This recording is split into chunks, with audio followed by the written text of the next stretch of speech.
Split the bamboo in the morning, dry it till night. Shape and bend it nice and tight. Cross the strands to form a pattern, coat in silk, and you have a lantern. That's how you remember how to make a show lantern.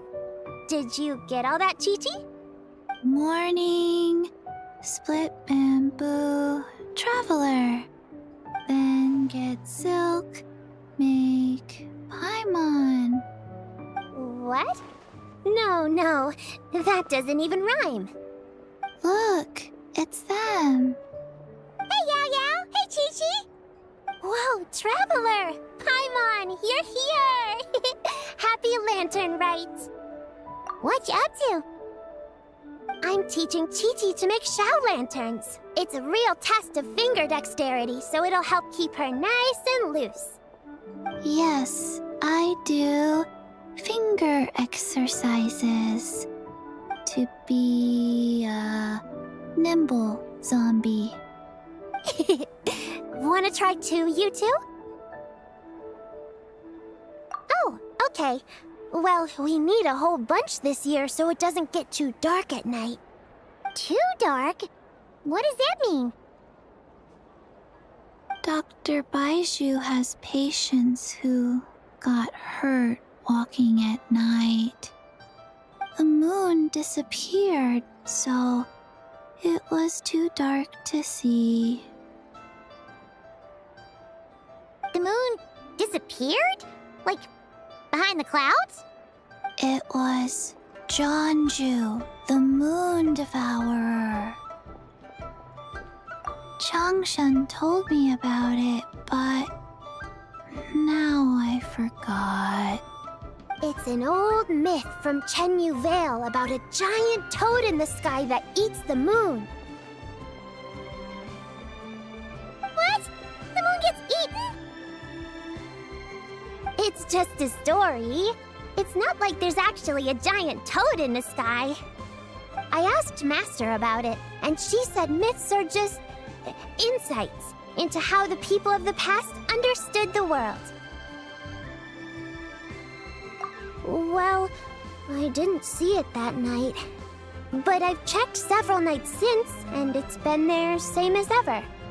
According to Chi-Chi, though, the Ministry of Civil Affairs sent someone to do some kind of serious investigation. So, I don't know. Maybe something did happen. The Ministry of Civil Affairs? This is starting to sound bad. It's okay. You can fly. Even if it's too dark, you won't fall and get hurt. Yeah, exactly. So turn that frown upside down, Paimon, or someday you'll get a whole bunch of wrinkles and wake up looking like an old granny. What? Okay. No more frowning. But the Traveler can't fly. He could still fall and hurt himself, right? Don't worry. That's what the Shell Lanterns are for. As long as we make enough, Liyue Harbor will never go dark. Yeah, and there's the giant lantern too. Oh, right! I almost forgot. Look! This year's Grand Lantern commemorates the Adeptus who guards the moon. With her watching over it, the moon will be safe for sure. A white horse? Wait! So that's The White Horse Adeptus? Yeah. Legend has it she used to live on the moon. So if it were ever in danger, I'm sure she wouldn't just stand by and watch. Huh. We've heard of the White Horse Adeptus before, but we never heard the part about her living on the moon. Probably because it's a folk legend from Tenyu Vale, so not a lot of people know about it. But recently, some ancient artifacts were unearthed in Liyue, and the archaeological team even found evidence of ancient people worshipping an Adeptus who lived in a palace on the moon. It's kind of like how we write wishes on Shao lanterns and release them during Lantern Rite. The White Horse Adeptus would descend from the moon in her jade carriage and grant people's wishes. Ooh! When did that happen? She sounds different from the other Adepti in Liyue. It must have been a super long time ago, 'cause even Master barely knows anything about this Adeptus. Nope. Oh, Mr. Liu from the Baiju Guest House. But how do you know that for sure? Have you ever wondered how the guest house got its name, Yao Yao? Baiju... White Colt. So, it's named after the White Horse Adeptus? That's right. And that's because one of my ancestors was once blessed by the White Horse Adeptus. Wait, really? Tell us more! Tell us more! It was a long, long time ago, when this ancestor of mine was still a young girl. She was out gathering herbs and accidentally fell off a cliff, but the White Horse Adeptus rescued her. Oh, that's it? Paimon was expecting something a bit more... special? We've heard a whole bunch of stories like that before. Patience, young one. Let me finish. After the White Horse Adeptus saved my ancestor, she told her a story about the moon and the ancient kingdom of Langan. My ancestor was so captivated that she completely lost track of time. So much so, in fact, that when she returned to her village, she found nothing but a desolate ruin in its place. It was as if, without her knowledge, countless years had passed in the mortal world. Huh? The most extraordinary part of all is that it turned out to be a dream. When she woke up, she found herself at the bottom of the cliff, right where she had fallen. Other than her medicine basket, now filled to the brim with rare herbs, it was as if nothing had happened, until out of nowhere, a horse's whinny echoed through the air, and when she looked up, she saw a pristine white horse leaping over the cliff. A white horse leaping over the cliff? Wow, that sure is a crazy story. But now, it's starting to sound a bit too far-fetched. Another skeptic. You sound just like my son. But I know it's true. Ancestral records don't lie. Wait, so your son doesn't believe it happened? Don't get me started. Not believing is one thing, but he even wants to change the name of our guest house. It's a disgrace, I tell you, a disgrace.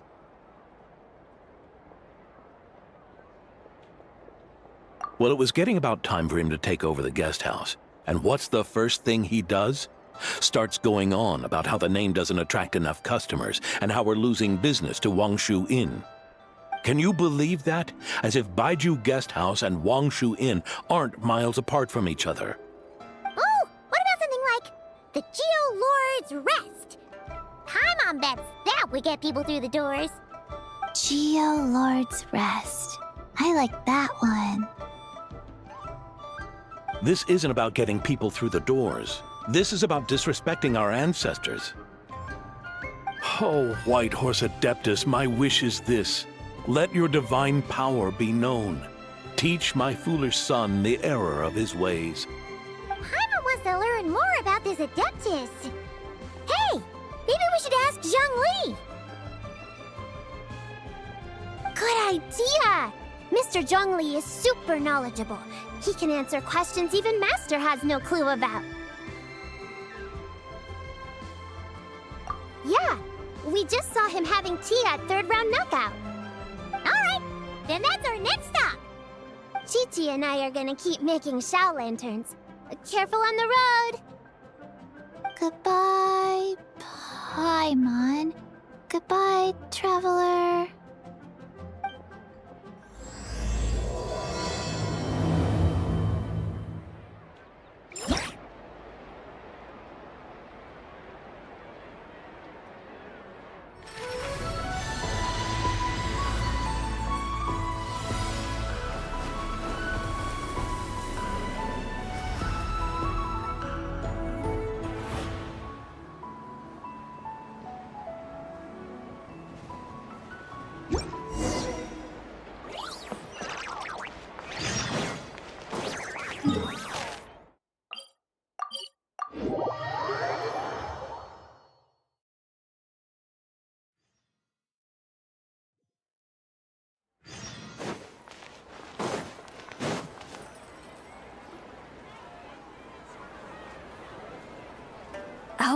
Oh?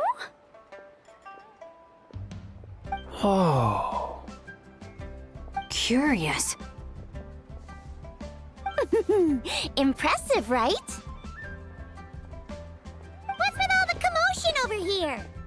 Oh, Traveler and Paimon! Perfect timing! I have something amazing to show you! What is it?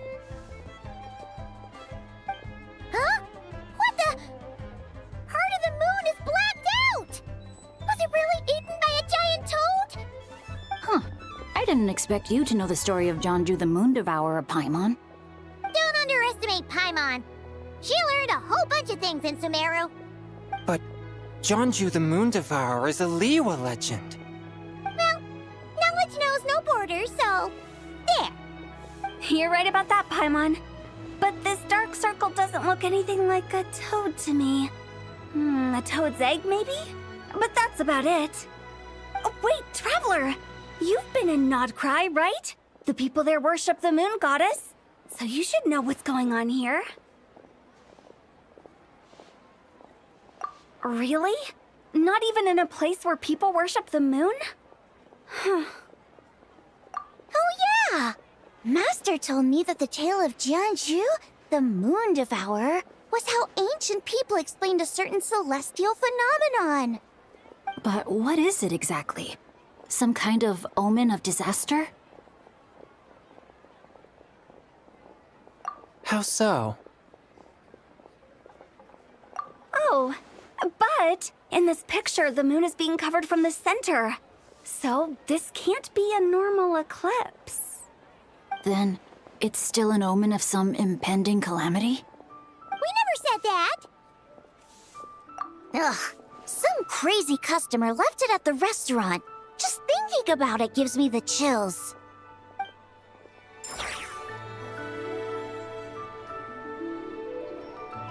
Attention, everyone!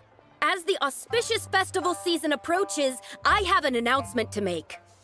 I, Lu Xiong, am on the verge of becoming one of the most renowned archaeologists in all of Liyue Harbor. No, scratch that, in all of Tibet. Even though I never trained at a prestigious academy, I've still managed to dig up tons of treasures. And I understand practically a whole dictionary's worth of big words, too. Like my pops always says, no pain, no gain. And I haven't had it easy, that's for sure. So, it's definitely my turn to make a name for myself. What's the deal with her? No idea. Maybe she ate a bad batch of perch stew? What? You don't believe me? I'm telling you, I dug up treasures from the ancient nation of Longan. I even got a picture of Jonju devouring the moon. Longan? Jonju? What is she even talking about? Sounds like she's a few perches short of a stew, if you know what I mean. So what if blackback perch stew is my favorite? Stop talking about me like I'm not here. Whoa, what are you doing? You're just a stupid, ignorant man, and I'm gonna kill you. Young lady, you need to calm down. What? So you're looking down on me now too? How about I take you both out then? How does that sound? This is a place for dining. If you wish to take me out, you'll have to do it elsewhere. Don't act like you're better than me. Do you know who I am? I'm about to be the most famous archaeologist in all of Liyue. No, Tevat! Show me some respect. It's respect you want? Very well. For the sake of the other customers, we'll do this your way.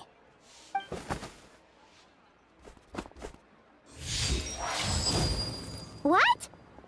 So Shen has started the fight? She had no choice. The woman pulled a shovel out of nowhere and started going crazy, flipping tables left and right. She even injured 2 other customers.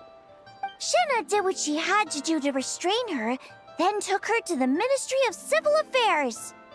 Thank goodness Aunt Shenhe was there. Or who knows what might have happened. Yeah. I started cleaning up after all the commotion, and that's when I found this photo. I thought it might be the one she dropped, so I rushed over to show someone. She said she took a photo of Jeonju the Moon Devourer. This must be it. Can we really trust what she said, though? Clearly, something is going on with her. Paimon's got a point. It sounds like she wasn't acting right at all. How do we know she wasn't possessed by some kind of evil spirit? Aunt Shenhe would have noticed if she was possessed. All right. But what about the part about Long Gone and the treasure she found? What about it? What if she raided a tomb and dug up some super special relic, then got herself haunted by an ancient ghost? One so powerful that even Miss Shenhe couldn't sense its presence. Your imagination is something else, Hu Tao. Why would an ancient ghost come to Wanmin restaurant, huh? To eat my blackback perch stew? Hey, it could happen. I'd want to eat your food if I was a ghost. Wait a second. She mentioned the ancient nation of Longon, right? Paimon's heard that somewhere before. You know what? My brother mentioned that some ancient artifacts were unearthed in Liyue recently. Mostly colored glass, fine jade, and bronze relics. Some of the text inscribed on them has already been deciphered. There were some poetic verses, but the word long gone popped up as well. So, does that mean this Longon place is real? Still, Paimon knows we've heard the name somewhere before. Do you remember, Traveler? Right!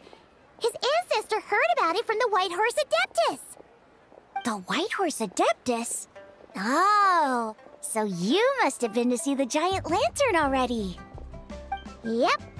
And it turns out that the White Horse Adeptus is super mysterious, too. Even Madame Ping hasn't met her. Wait, I thought she was the gold-eyed Celadon mare of the 8 Adepts. That's just the interpretation you believe in, Hu Tao. There are other theories out there, too.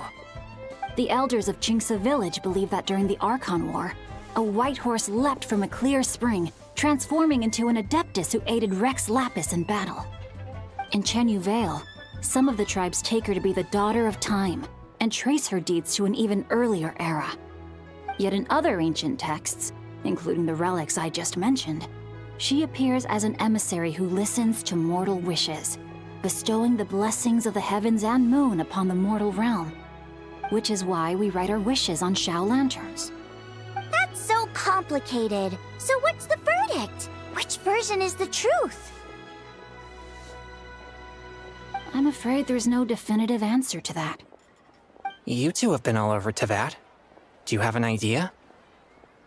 Nope, sorry. We were actually on our way to ask Zhongli. He knows even more about this kind of stuff than us. Ah, looking for a consultant, huh? He's having tea with Miss Linlong. Shigu Antiques is hosting an exhibition tonight. An exhibition? For what? All those antiques Sing Show just mentioned. So if you head to the big ship docked in the harbor tonight, I'm sure you'll find him. Where to next? How about we go to the Ministry of Civil Affairs to ask about the White Horse Adeptus? We might be able to find out more about the recent moon situation, too. If you're heading to the Ministry of Civil Affairs, could you give them this picture for me? Since it belongs to that customer, she deserves to get it back at least. It might even help the Ministry with their investigation. Ha! All right! We're off! Oh, wait! I almost forgot! Happy Lantern Rite! Come have a meal with us when you're free. We'll be there, or we'll be... square.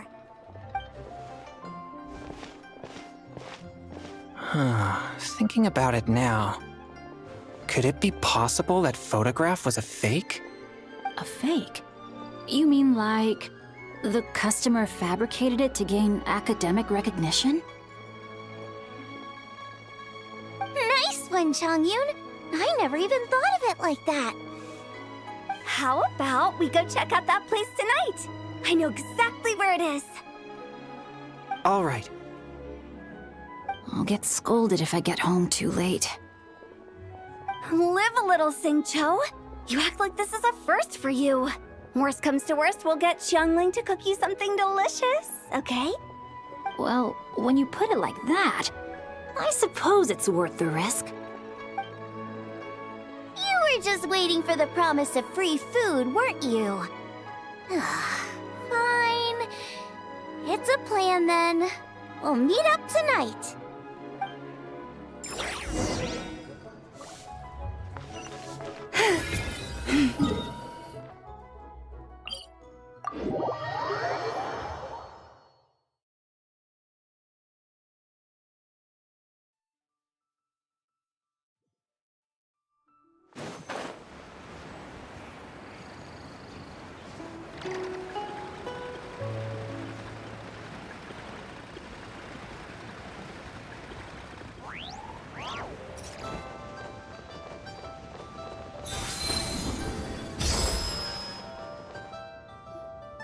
And your grandfather is of the same opinion, Miss Lanyan? Yes. On Lantern Rite, the moon shall go dark. That's what the signs are indicating. Celestial observation isn't Grandpa's strong suit. But he discussed it with several other elders from our clan, and their conclusion was the same. It's consistent with the information we've received from other sources as well. You mean the whole thing? About the legend of Jeonju the Moon Devourer? Happening in real life? Yes, that's one of them. So it's true. I thought it was just a rumor. It's true. But right now, the bigger issue is that all our sources indicate the phenomenon's gonna happen again. I'm not sure this bodes well. Let's remain optimistic for now. We're making progress interpreting the artifacts, and Ganyu is consulting with the Adepti as we speak. Besides, apart from the incident at Wanmin Restaurant, there haven't been any other moon-related disturbances. Ningguang, Keqing, and Lanyan! You're all here! Oh, Traveler! And Paimon! It's been a while. Happy Lantern Rite. Yes, Happy Lantern Rite. What brings you here, though? I thought you'd be in the harbor enjoying the Shao lanterns. You're certainly not the type to visit Yujing Terrace for no reason. Is there something I can help you with? What? We're not allowed to just drop in on our friends during the festive season? I was only teasing. You're welcome to visit us anytime you wish. Happy Lantern Rite. Oh, and about all the moon business you were just talking about? We have something to show you. Here, take a look! Whoa! Something really did take a chunk out of the moon. Someone managed to capture a picture of it. Is this Jeonju, the Moon Devourer, then? Even though we confirmed this event took place, I still can't quite believe what I'm seeing. Where did you get this picture? From Xiangling! She found it when she was cleaning up after that customer caused a scene. She thinks they must have dropped it. Wait, is this Chawang Terrace? No, it's just where I'm from. It said that Chawang Terrace was where the ancient people of Chenyu Vale communicated with the heavens. And in this picture, the moon happens to be right above Chawang Terrace. I was just surprised, that's all. It's probably just a coincidence. That's interesting because the ancient people of Chenyu Vale migrated there from the chasm area. The chasm? So, that place is involved too? According to our investigation, that customer you just mentioned, Lu Xiangxiang, her father and grandfather are merchants in Liyue Harbor, and her mother and grandmother grow tea in Chaoying Village.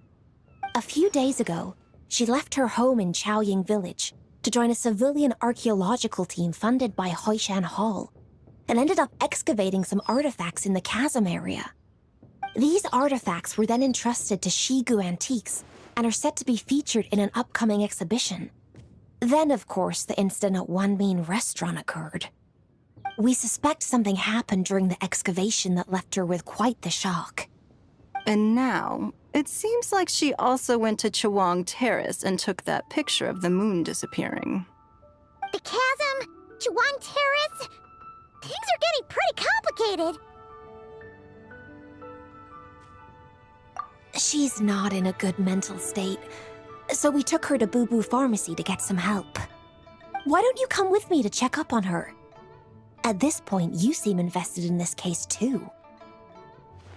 Then let's head there now.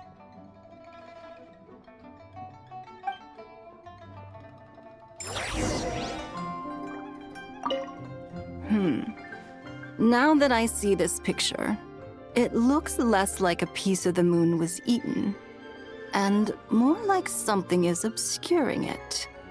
But what sort of thing could block out the moon?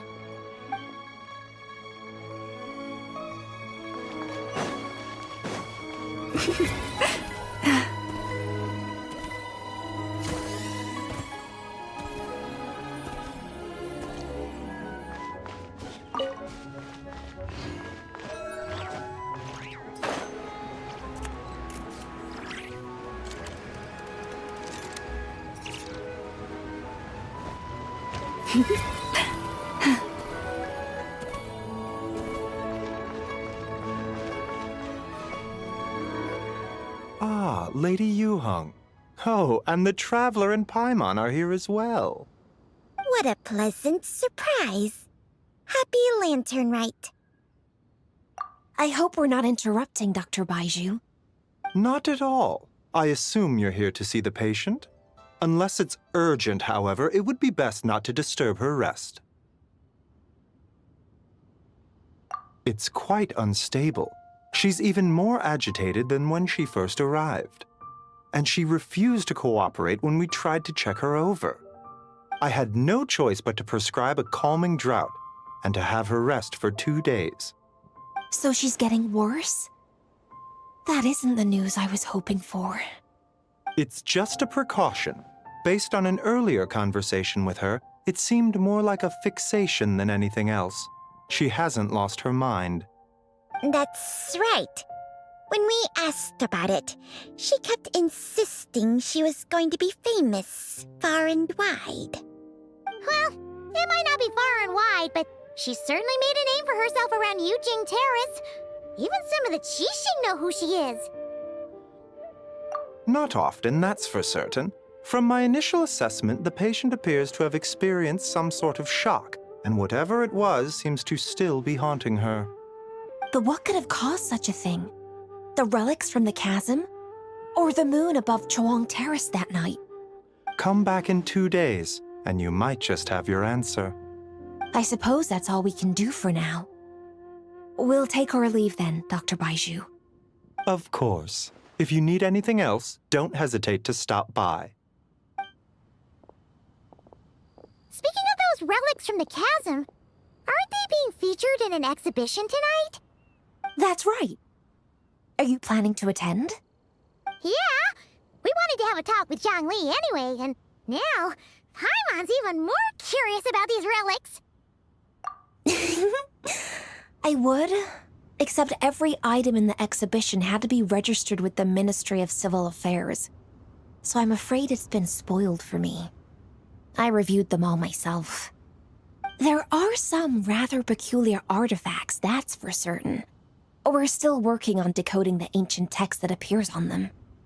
Yeah, the word jade appears a whole bunch, doesn't it? Huh? How did you know? Shincho told us. He said there were some ancient poems on them, too. He's quite well informed, isn't he? Well, he's right. We believe they're direct references to the ancient nation of long gone. As for the other text, instead of regular poetry, it seems to be more like ceremonial language used to worship the moon and the gods. The moon and the gods? Well, looks like it's almost time for the exhibition. You two should head over. There's an usher at the harbor who will lead you to the venue.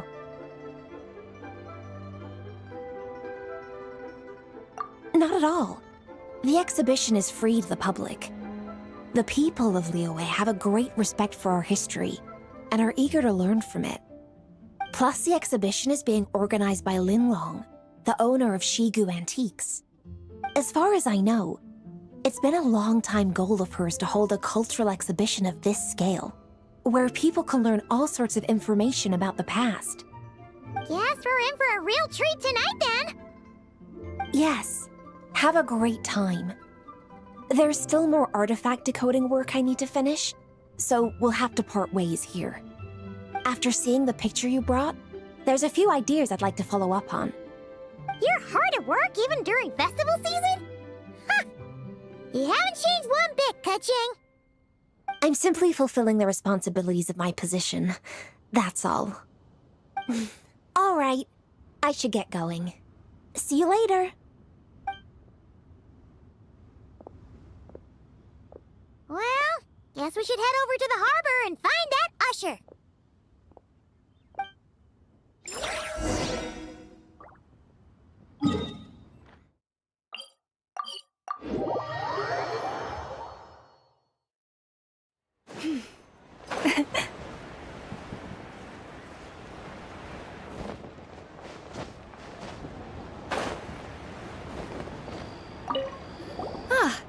Here for the exhibition? I can take you aboard. After you.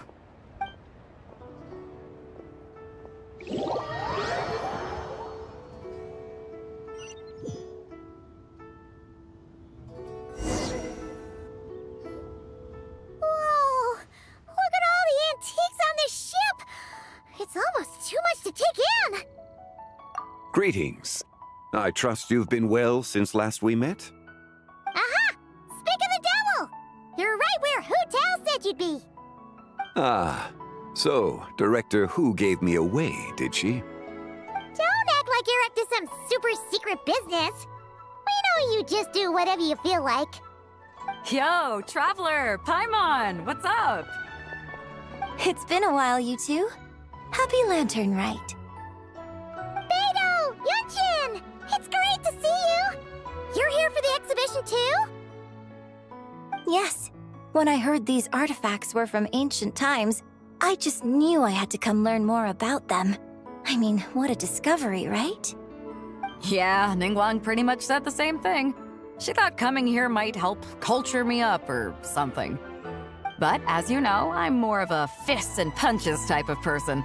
I doubt one exhibition is gonna change that. You're too modest, Captain. You're the leader of the Crux fleet. That takes far more skill than just fists and punches. Plus, at the end of the day, you still decided to come, even though you didn't have to listen to Ningguang. Well, she's the Tianquan. If she can't even get an average ship captain like me to do her bidding, how's that gonna look? You sure know how to think from her perspective, huh? I guess I do. Anyway, how's everyone enjoying the exhibition? I heard that if you see something you like, you can negotiate the price with the owner and take it home.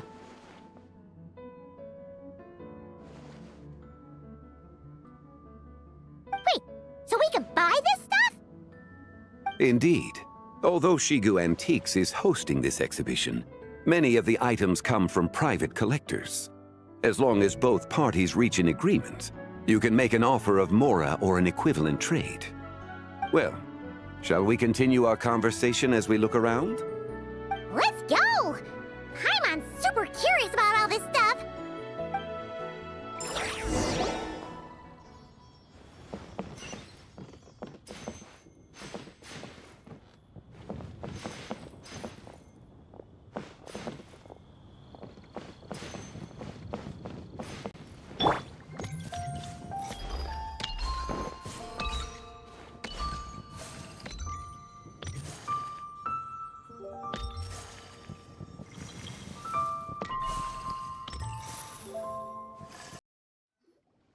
Whoa! Look at this painting! There's a huge toad on it! Could it be... Huh. This material is quite unusual. It doesn't look like paper. More like silk, or some other kind of fabric. Yeah, I was thinking the same thing. Huh. Well spotted. This is a painting of Jianju, the Moon Devourer, made primarily with mulberry silk. Such craftsmanship is rarely seen in modern-day Liyue. Ha! Jianju the Moon Devourer! Paimon knew it! That toad made it super obvious. What's that? A new dish at Wanmin restaurant? No! It's a kind of lunar eclipse. You heard about how the moon disappeared recently, right? Oh, yeah. You're saying a toad did that? That's what the legend says. So, nothing to do with food then. Noted. And the figure next to the toad. Is that the white horse Adeptus? From the stories I've heard, her palace lies on the moon. That would seem to be a logical assumption.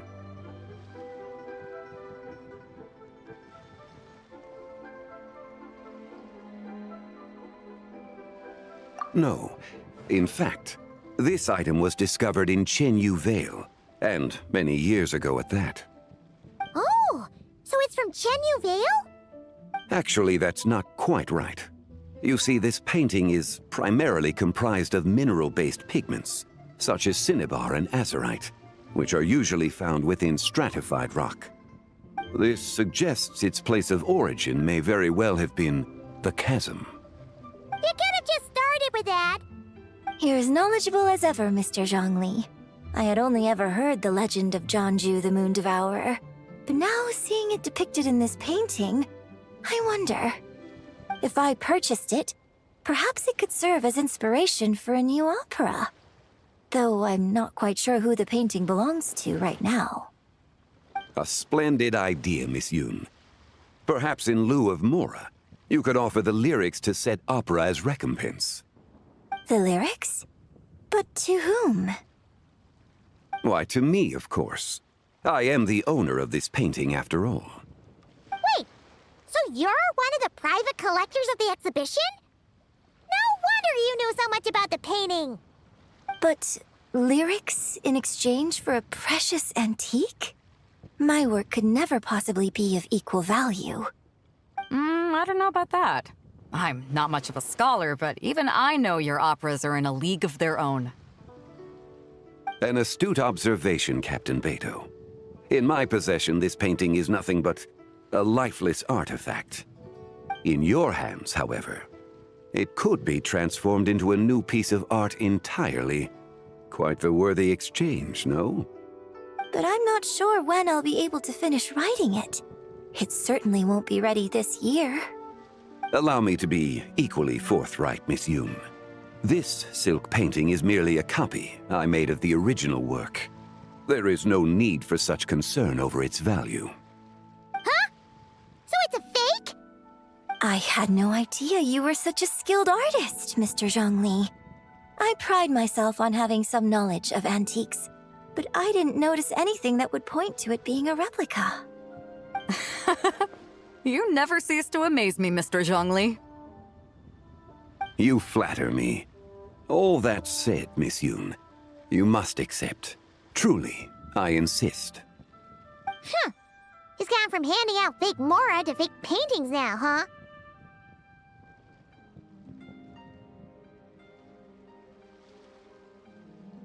Your kindness is impossible to refuse, Mr. Zhongli. Rest assured, I'll be sure to return the favor. I shall look forward to it. Man, that was quite the find. Huh, I should buy something too, if only so I can show it off to Ningguang. Let's keep going and see what we can find.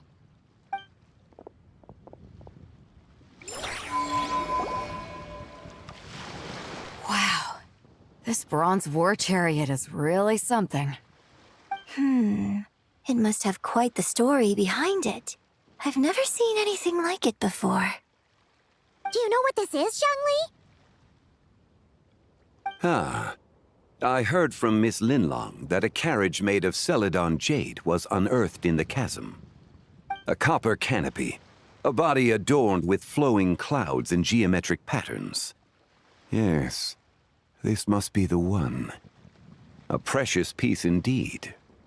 This thing's gotta be thousands of years old, right? Crazy to think people back then were capable of such intricate metalwork. Too often, we view the past and future through the lens of the present. Objects that fascinated us as children seem crude later in life. And that's only after a few decades or so of separation. If one were to stretch time across hundreds or thousands of years, one might discover that time is not always a force that pushes things forward. It would seem the people of that era managed to create a remarkable civilization in their own right. Makes me want to get my hands on this even more. Ningguang's gonna be so jealous, don't you think? Ah, has this war chariot caught your eye, Captain Beidou? Oh, you must be Linlong from Shigu Antiques. Nice to meet you. This exhibition has been amazing so far. Well, that's all thanks to supportive patrons like you and Mr. Zhongli, of course. As for this war chariot, it was discovered by an archaeological team sponsored by Hoishan Hall. The price comes in at 90 million Mora. How much? 90 million? Woo, looks like my eyes were a bit too big for my wallet. Quite a bargain. A bargain? 90 million Mora could feed Paimon for like 1,000 years! And if you actually went on an eating spree that long, perhaps you'd be considered an antique worth that kind of Mora, too. What, 90 million? Nuh-uh! Paimon's worth way more than that! Well, if Mr. Zhongli thinks it's a good deal, I'm sure it's worth it. Beidou's putting way too much faith in Zhongli. What if he's only here to drive up sales? I'll take the chariot, Miss Linlong. Someone will come by with the payment. Quite the discerning eye you have, Captain. After the exhibition ends, I'll have someone deliver it to the Alcor. Actually, could you send it straight to Yujing Terrace? I'd like for the Tianquan to see the proof of my discerning eye for herself. Understood. Great! Yunjin and I both found something. What about you three? Want to keep perusing? And don't worry about the Mora, it's all on me. Nobody's going home empty-handed tonight. I appreciate your kindness, Captain, but I'm afraid I have some private matters to discuss with Miss Linlong. In that case, don't let us keep you, Mr. Zhongli. Right this way. Traveler, Paimon, perhaps you would like to accompany me. What? So you can show us another bargain antique that's so far out of our price range it's not even funny? Other people are always demanding Mr. Zhongli's time, but it's quite rare for him to extend an invitation himself. I wouldn't pass up this opportunity if I were you, Paimon. Yeah, just don't forget to come aboard the Alcor for a drink later. Yeah, guess you're right. Taking a quick look isn't gonna cost us anything. Let's go!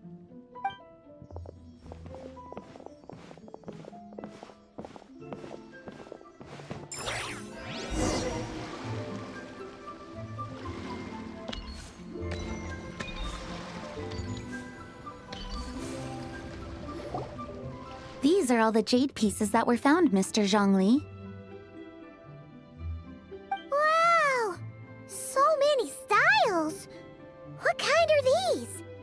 These are a type of ceremonial jade. You're familiar with Chenyu Vale's rain jade, right, yes? Oh, yeah! So these pieces are all used in the rain jade ceremony? Well, you may not know, Paimon, but before the rain jade rite came into practice, Chenyu Vale was known for a different ceremonial tradition that also involved jade. The bee is used to honor heaven, the Tsong to honor earth, the Gui to honor the east, the Jiang to honor the south, the Hu to honor the west, and the Huang to honor the north. These form the 6 ritual jades. It's unfortunate, however, that Miss Linlong's set is missing both the Gui and Hu pieces. Oh, I know. These jade artifacts are from such an ancient time. It's proved difficult to track them down, even for our establishment. No matter. You happen to have precisely the piece I was looking for. Huh? This broken jade token? I didn't expect this to catch your eye, Mr. Zhongli. It isn't one of the 6 ritual jades. An affect belonging to an old acquaintance of mine. An old acquaintance? One of your collector friends, Mr. Zhongli? You could say that. Traveler, take a closer look.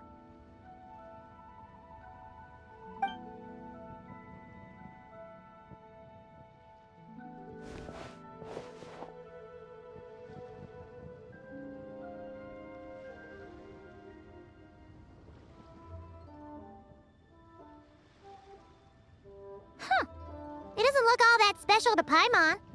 Just seems like a broken artifact. Indeed. It's been thousands of years since the moon has appeared in such a form. So, in the past, the moon wasn't always full. Then, could this missing chunk be from when Jeonju devoured part of the moon? It's worth looking into.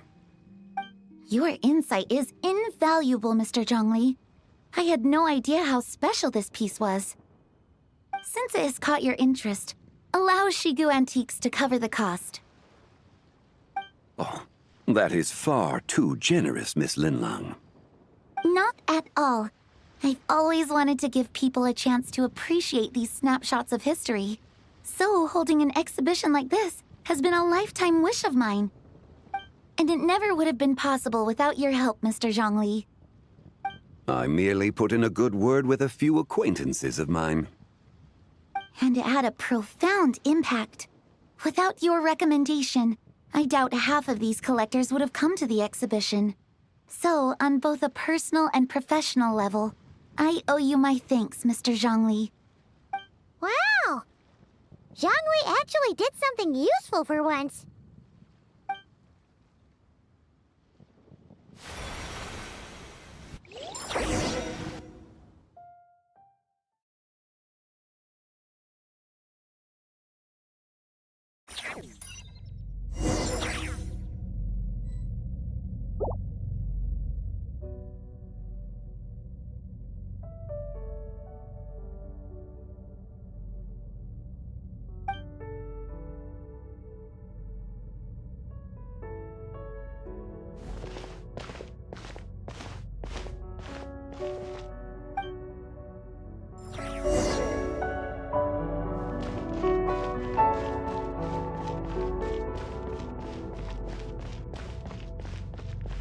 Three, 5, 7.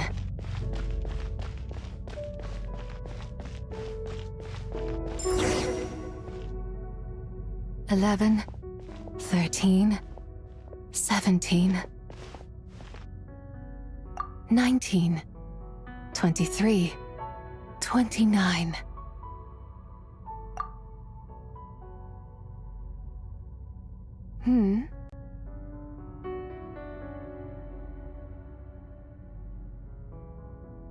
You also enjoy counting in such a fashion, lost child?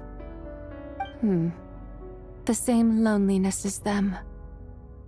It seems to exist in your heart as well. Me? I'm sorry, I don't remember. The shadow of the moon? Or a dream of time? I'm sorry. No one has asked me such things before. I've been here for so long. There is much I have forgotten. I know nothing of your arrival. All I know is the longing in people's hearts.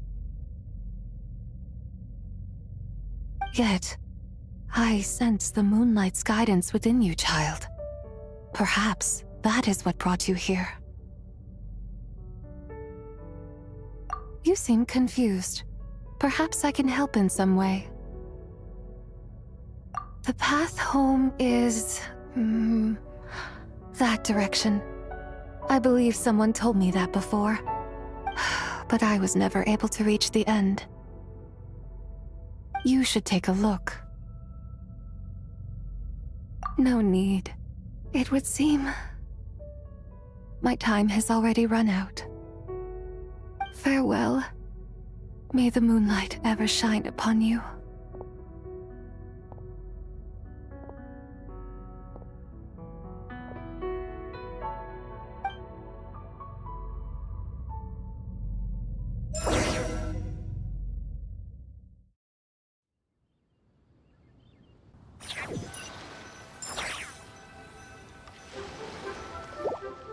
Wow! Zhongli actually did something useful for once.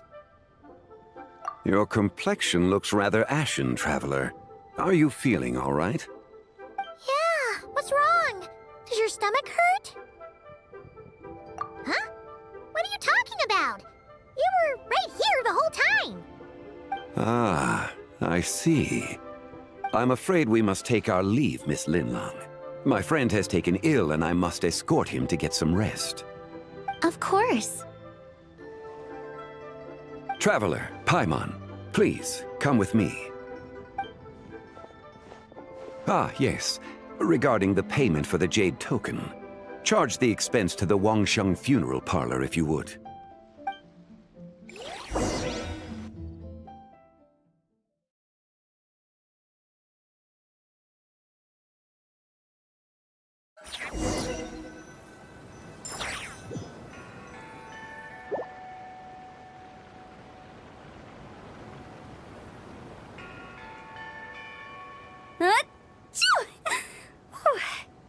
Guess someone's thinking of me.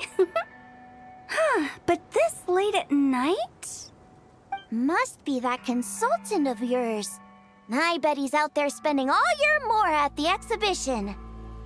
Yeah, he'd be the perfect employee if he just knew how to rein in the spending. But never mind him. Let's focus on the moon. We gotta see if it gets eaten tonight. I don't think it's going to happen. We've been out here all night, and the moon's the same as ever. It is quite late, and Chongyun's getting tired. How about we head back? We can come back another time. Head back? Already? Actually, I do have a new dish I'm testing out tomorrow. And as part of my New Year's resolution, I'm trying not to oversleep. All right. Guess it just wasn't meant to be. Let's go.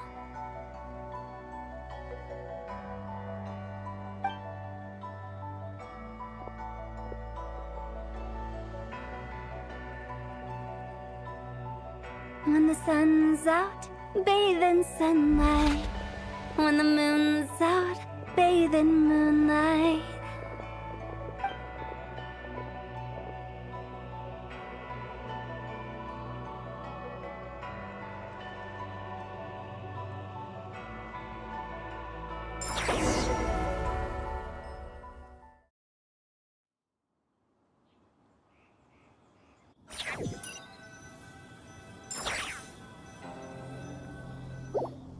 Wait, aren't we going to rest?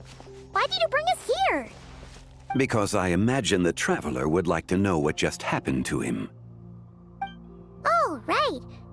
Ugh, Paimon's confused, though. She could have sworn you were there the whole time. How is that possible? It sounds like his spirit formed an inexplicable connection with the being in that space. Ah, you suspected from the beginning, didn't you? Indeed, the being you met is the fabled White Horse Adeptus, and the original owner of this jade token. Her name is Zibai. Wait, does that mean she's inside this token? No, she does not reside within this token, but rather within the moon's shadow. This token is merely a medium. Word has it you accomplished quite the feat in Nodcry. You and your friend brought the Frost Moon back to Tevat. Tell me, did you ever wonder about the other moon? The one that hung in its place for thousands of years? We never really thought about it, but it must have been a fake, right? A fake moon! Indeed, it was false. Its true nature, nothing but a projection of the moon. It also happens to be the prison that confines Zibai to this day. Wait, the White Horse Adeptus is trapped inside that projection? Then we need to rescue her! But the moon in the sky right now is the real one, right? Where did the fake moon go? And why can't Paimon see it?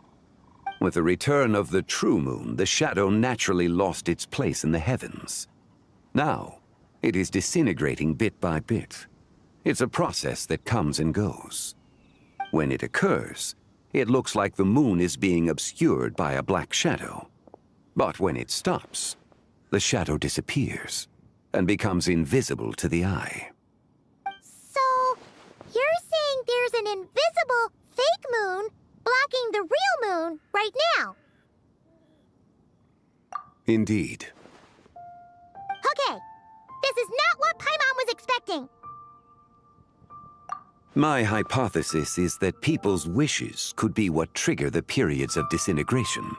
After all, when you experienced that episode just now, it was precisely when Miss Linlong spoke of her own wish. Wait, is that because the White Horse Adeptus answers people's wishes? The legend must be true then. So, that means the more wishes we make, the faster the fake moon will disintegrate, right? Then it won't be long before the White Horse Adeptus is free! Quite the contrary. After countless years trapped inside, the two have merged into one. When the moon's shadow is gone, Zibai will cease to exist in this world. Oh no! So, by bringing the moon back, we actually hurt the White Horse Adeptus? Do not burden yourself with such thoughts. Because of your actions, a promising opportunity has presented itself to us. Let us not forget, what is crumbling is also precisely that which imprisons her. Yes, and that is why I invited you here tonight. Your connection to that broken jade token confirms that you can do what I envision.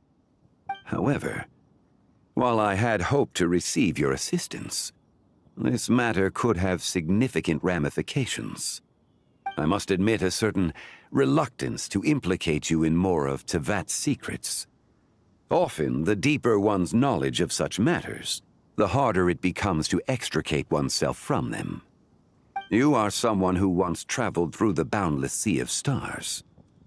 I cannot help but wonder, perhaps it is wrong for your fate to become too entangled with the fate of any one world. Such is your conviction, then. Since journeying beyond Liyue, you have had ample time to reflect on these matters, it would seem. Very well. The first secret I must reveal is that Zibai has long since passed away. The being within the Shadow Moon is merely one of the 3 deadly selves she severed before her death. Wait, the White Horse Adeptus is dead? Weren't you supposed to tell us how to fix this? Now it just seems even more impossible! Please, remain calm, Paimon, and allow me to explain. The 3 deadly selves is a practice used by those engaged in spiritual cultivation. The intent is to sever the 3 vice-laden mortal selves to reveal one's true, pure self beneath. However, Zibai's three selves are more complicated in nature. Because in the moment before her death, someone preserved the shattered essence of her soul and placed the fragments within her three deadly selves. If we retrieve the three fragments of her soul, there is a chance we can restore her presence in the mortal realm. So that means we can bring her back to life? Yes, provided we retrieve the fragments of her soul's essence from the three deadly selves. Indeed, the being you encountered was Zibai's first deadly self, Ziju. After Zibai's death, she ascended to the heavens and became one with the Shadow Moon. The essence that resides within her is a heavenly soul, also known as Taiguang. Thus, this self is the closest to Zibai's true nature.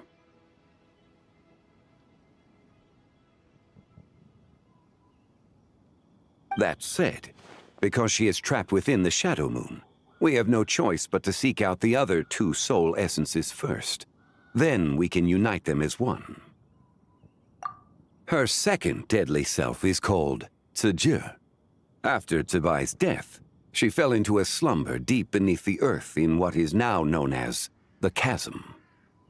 The essence within her is the Earth Soul, also known as Xuangling. She is the self that inherited most of Zibai's memories and wisdom. The chasm? So, do we have to go there to find her? That won't be necessary.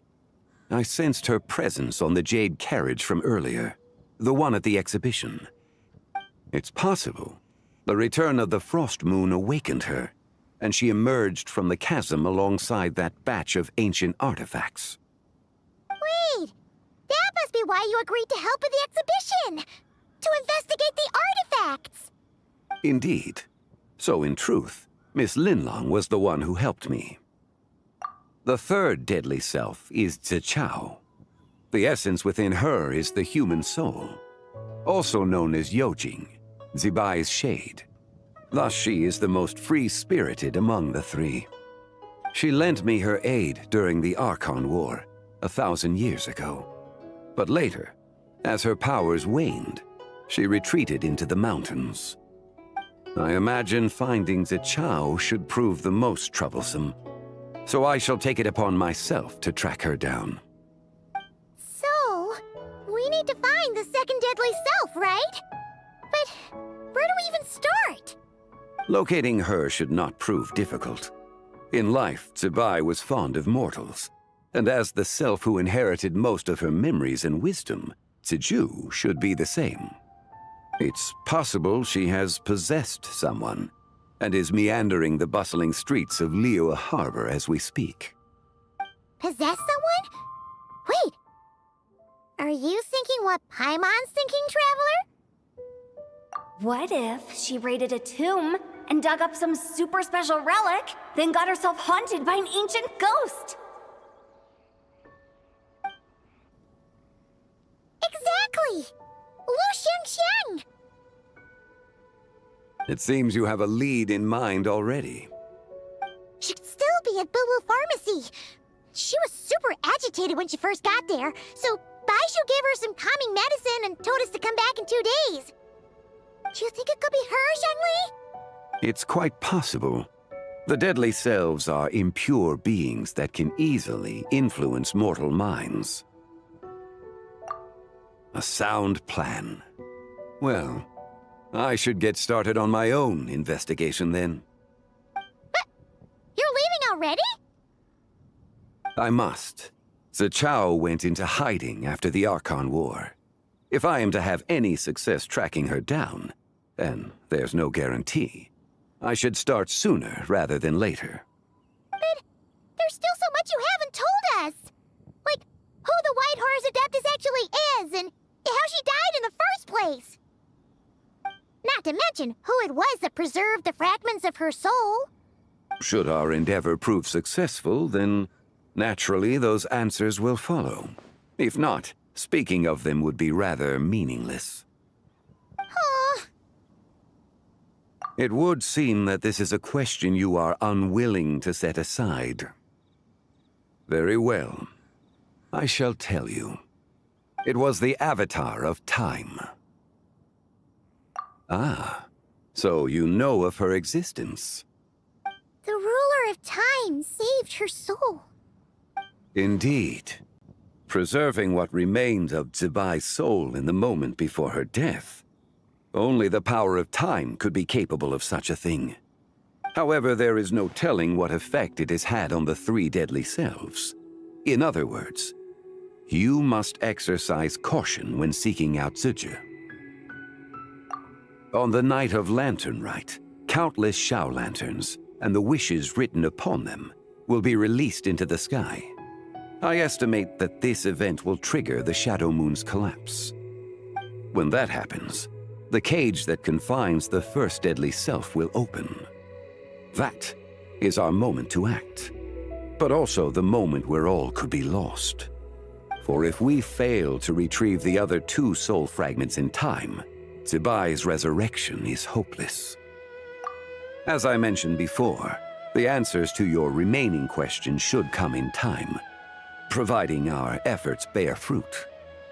Let us hope that all proceeds smoothly in the days to come.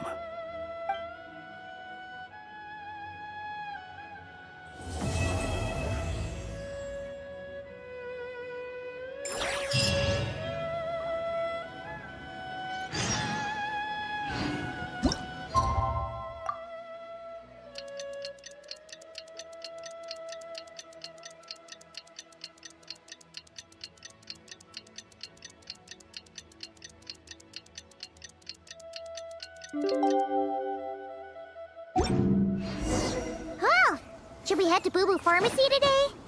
Fingers crossed we learned something useful.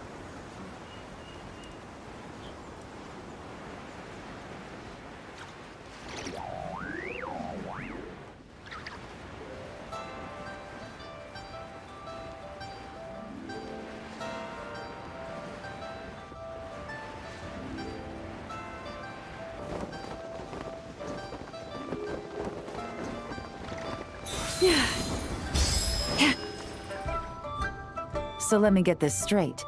The patient disappeared right as you were delivering the medicine. I know it's hard to believe, but that's exactly what happened. It's true. 1 minute she was there, and the next she was nowhere to be seen. Hey, it's Yelan! Fancy seeing you here! Oh, is this a bad time? Not at all. Just a small roadblock in the case I'm working. Ningguang asked me to investigate a patient named Lu Shangshang. If you're here to find her too, then you're out of luck, I'm afraid. She went missing this morning. What? According to Dr. Baiju, the patient vanished right under his nose. But it just seems like that should be impossible. There 1 second and gone the next? Pretty sure Xiao can do something like that. Then you're suggesting this Lu Shangshang is the vigilant Yaksha in disguise? Or some other adeptus? Guess not. But this is so weird. How can a living person just vanish into thin air?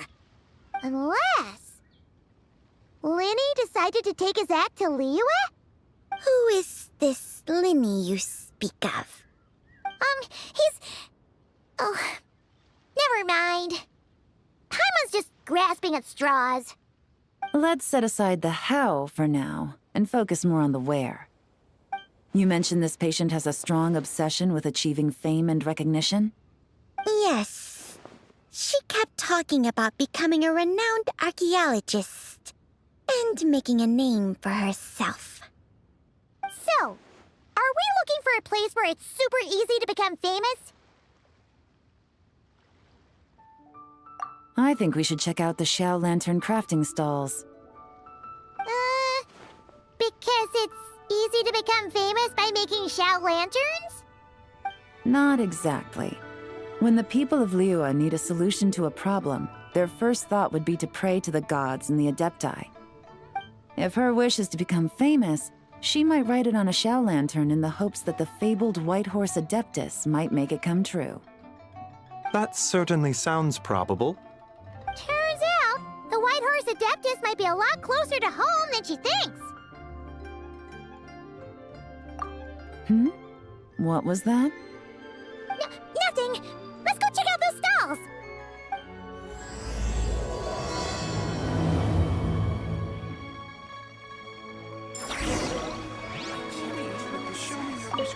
Is it possible I was just imagining things? But I saw it too. We can't both have been imagining it.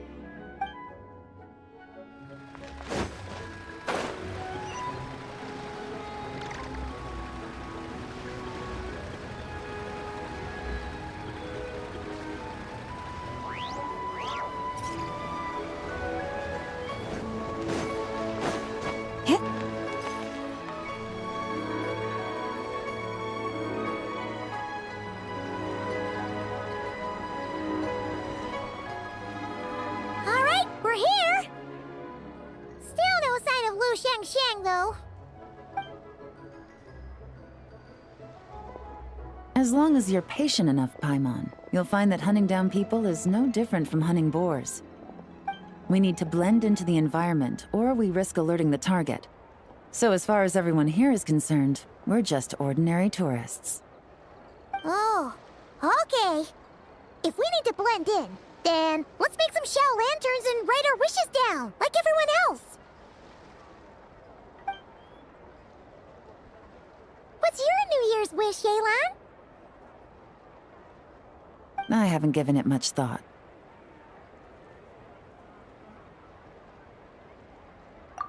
Oh, and it can't be work-related. You gotta take a break once in a while, right?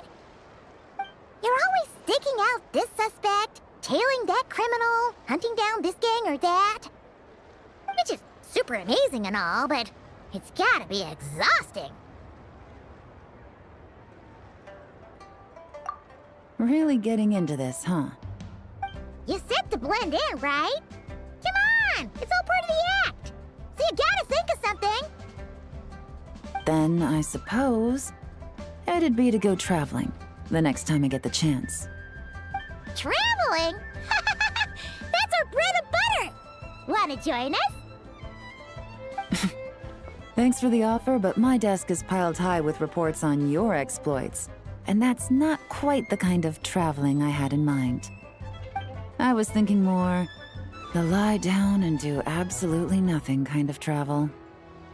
Ah, something a bit more easy and breezy, right? Hey, wait! We know just the place! The Easy Breeze Holiday Resort in Netland. It's super relaxing and full of fun activities. You've got the beautiful ocean and tons of cute little creatures called Asha. Seriously, you gotta go! I suppose I'll have to check it out. Hey guys, happy Lantern Rite! What a coincidence! You here to make shell lanterns too? Well, it's that time of year, am I right? Thought I'd join in on the fun. You can't have Lantern Rite without making one of these. What you gonna wish for? Aw, man, it's kind of embarrassing, but... whatever. The truth is, the mighty mythical beasts are seriously struggling with recruitment. So, I'm hoping to find a few apprentices and teach them the art of wushu dancing. Awesome! Shurfugami, here we come! Whoa there, Paimon! One step at a time. I actually need to find people first.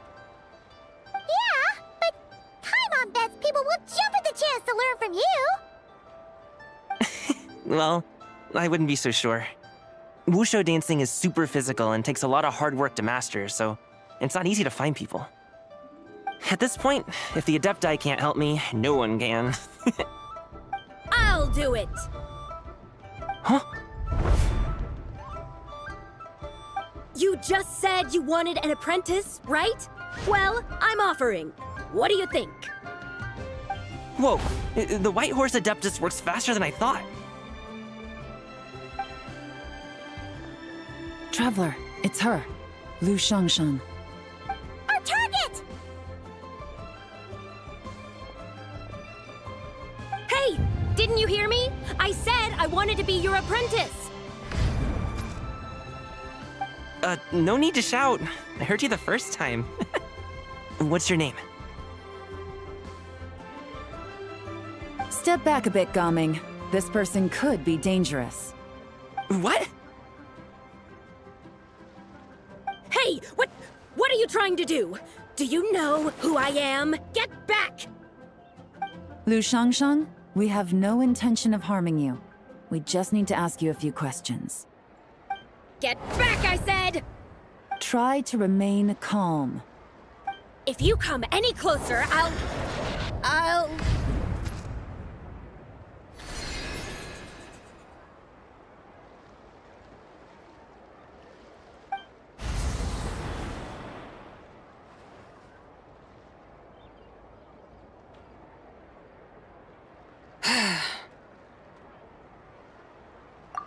Little wisp of a being. How are you able to see me? So what if I am? Leave at once! You, a mere mortal, whose own life hangs by a thread, would dare reach for the power of life and death?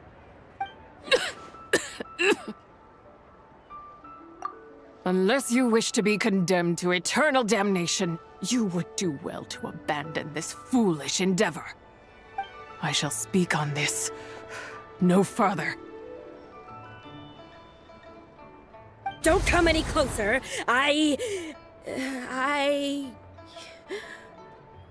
How did I get here?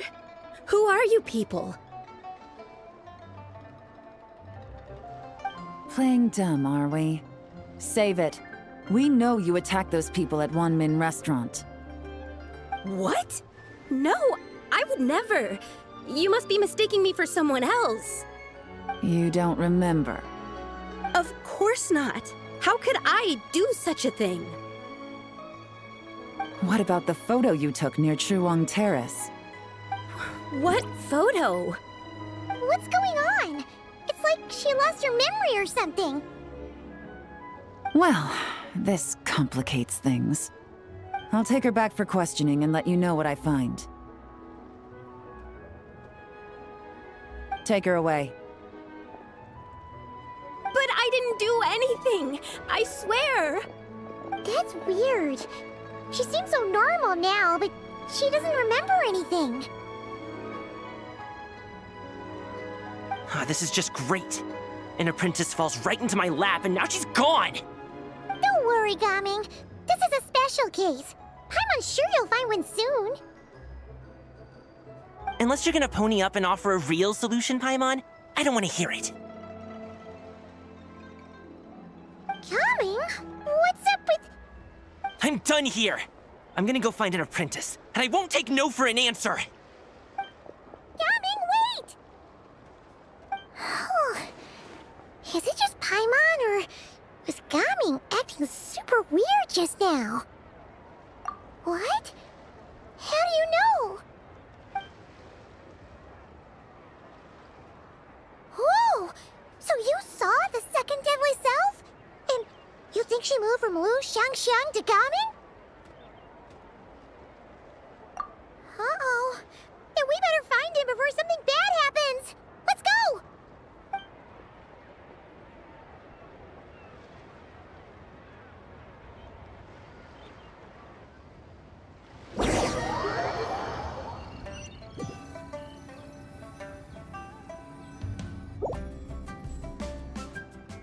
Alas, why must Cloud Retainer inflict such woe upon us, Mooncarver? By the order of Rex Lapis, we were supposed to make haste to the harbor to stand watch. Yet we arrived late, for you, in your inscrutable wisdom, chose that very moment to tend the mint. It is no wonder Cloud Retainer banished us to the wilderness in anger.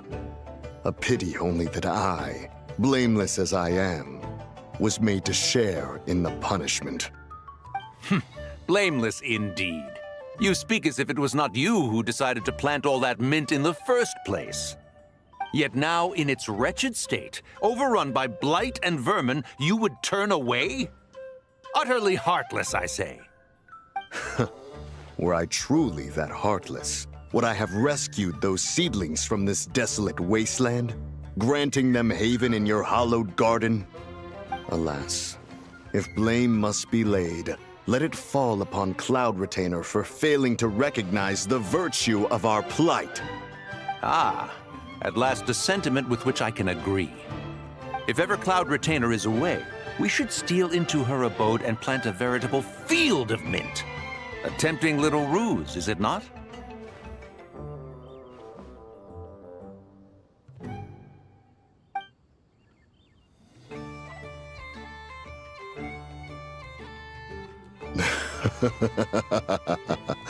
Positively ingenious. Please stop chasing us. Just let us go. Get back here! If you keep running, I'll kill you! Please, we don't know anything about wushu dancing. Just leave us alone. What? You think I'm not good enough to teach you? Just agree to be my apprentices, and then we can talk. That child looks somewhat familiar. Ah, it appears to be the wushu dancer from Liyue Harbor. I have seen him perform on occasion. Come, let us take a closer look. Has trouble befallen you, young one? Perhaps we can offer aid. Oh, thank the gods. Please, sir, you have to help us. This guy's trying to force us to become his wushu dancing apprentices, and he won't take no for an answer. Oh, so it is you who require aid, not the other way around.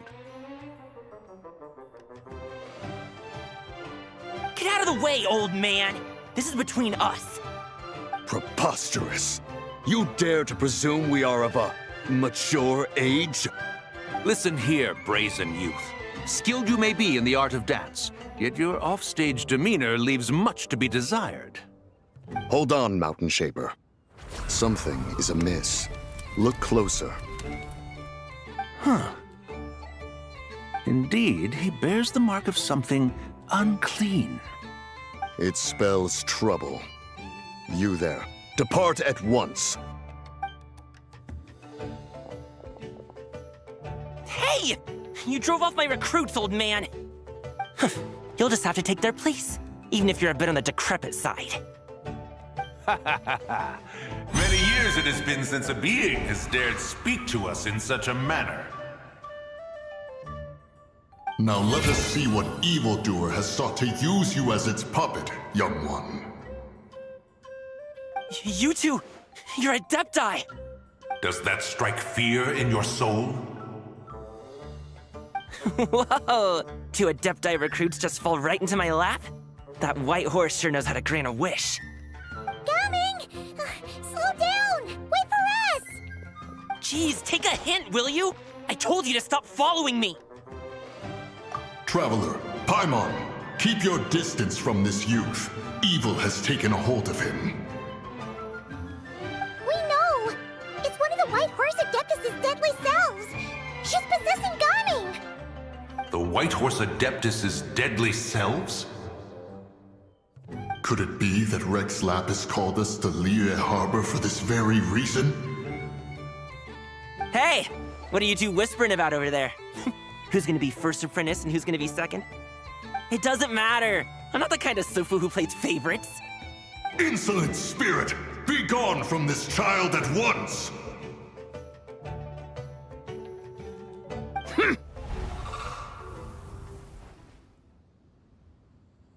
Little mite of a mortal. Getting in my way again, I see. That is no concern of yours. No. Only by doing it myself will I find peace. Otherwise, rage will consume me. If I lose control, all will turn to dust. The curse of time.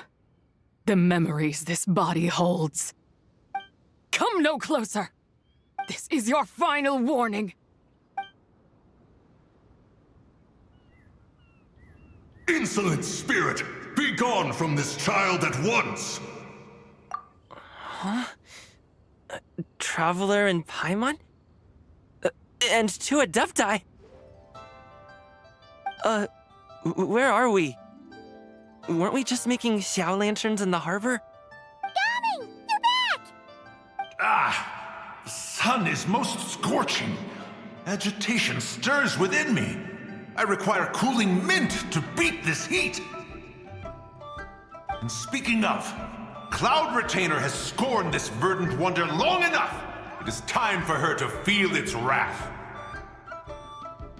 The wrath of mint! Mountain Shaper, where are you going? Oh no! Now Mountain Shaper's acting weird! Oh, you don't think it spread to him, do you? Spread to him? Quickly now, explain to me what has been happening.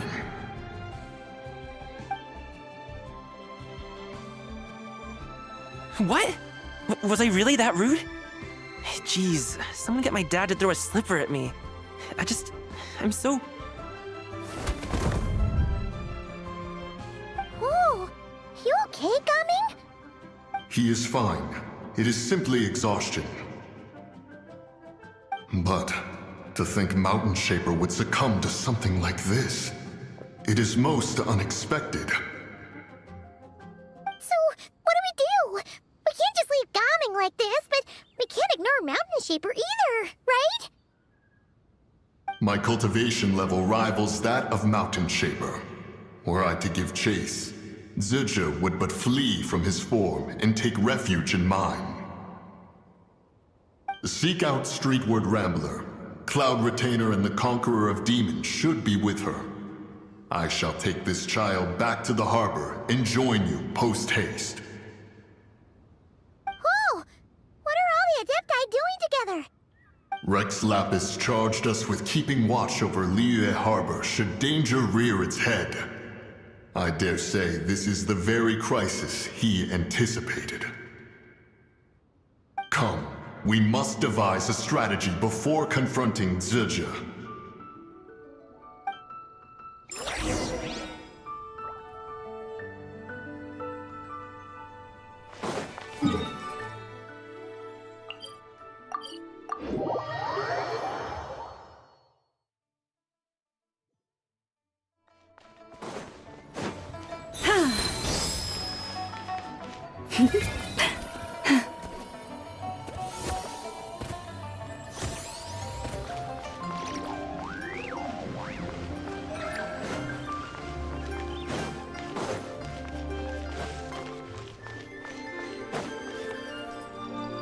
The White Horse Adeptus? You mean the mysterious white mare that aided Rex Lapis during the Archon War? Even if it's not her, there must be some connection. She always avoided us back then, and I never knew why. Rex Lapis's recent trip seems to be related to this person as well. Xianyun! Madam Ping! Xiao! Great! You're out here! Ah, Traveler. It has been quite some time. Oh, happy Lantern Rite, Paimon. You're as lively as I remember. I trust things have been well. Sorry, Madam Ping. No time to catch up. Something terrible has happened. What is it? Has Mountain Shaper gotten himself into trouble? Mooncarver is here with you, but he is not.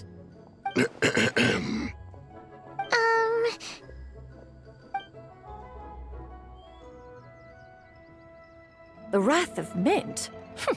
That old fool dares to utter such nonsense behind one's back. Yeah, that's not really our biggest concern here. So, even a mere deadly self of the White Horse Adeptus was able to possess Mountain Shaper and affect his mind. No wonder Rex Lapis told us to gather here and await his orders. Mountain Shaper's cultivation is inadequate. He was caught unprepared. Were it one of us, Zizha would hardly have found a vessel quite so... ready for the taking. Hey! That's not what you said earlier! Where is Mountain Shaper now? A question that hardly bears pondering.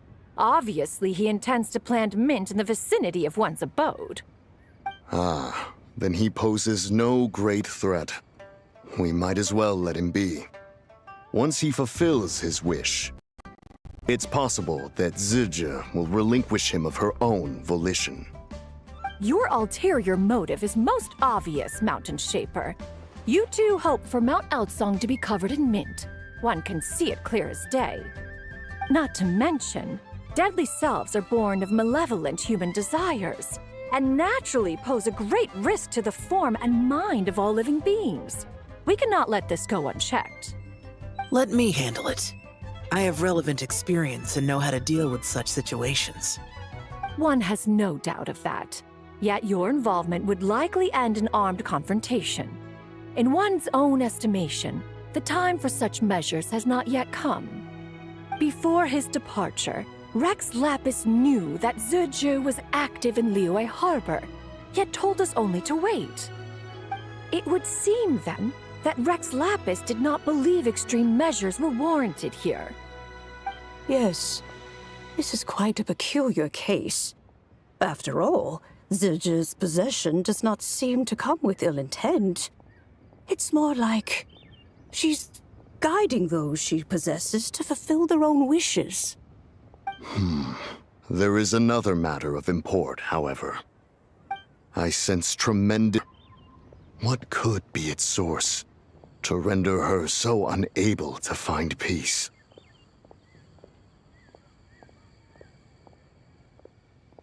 She was talking about the White Horse Adeptus memories, right? From what the Traveler said, it seemed like she was about to explode with rage. But why? With Rex Lapis away, if we wish to understand that which occurred in the past, we shall have to ask her directly. She also mentioned the Curse of Time. What could that be about? Perhaps erosion. Indeed. We are of the same mind.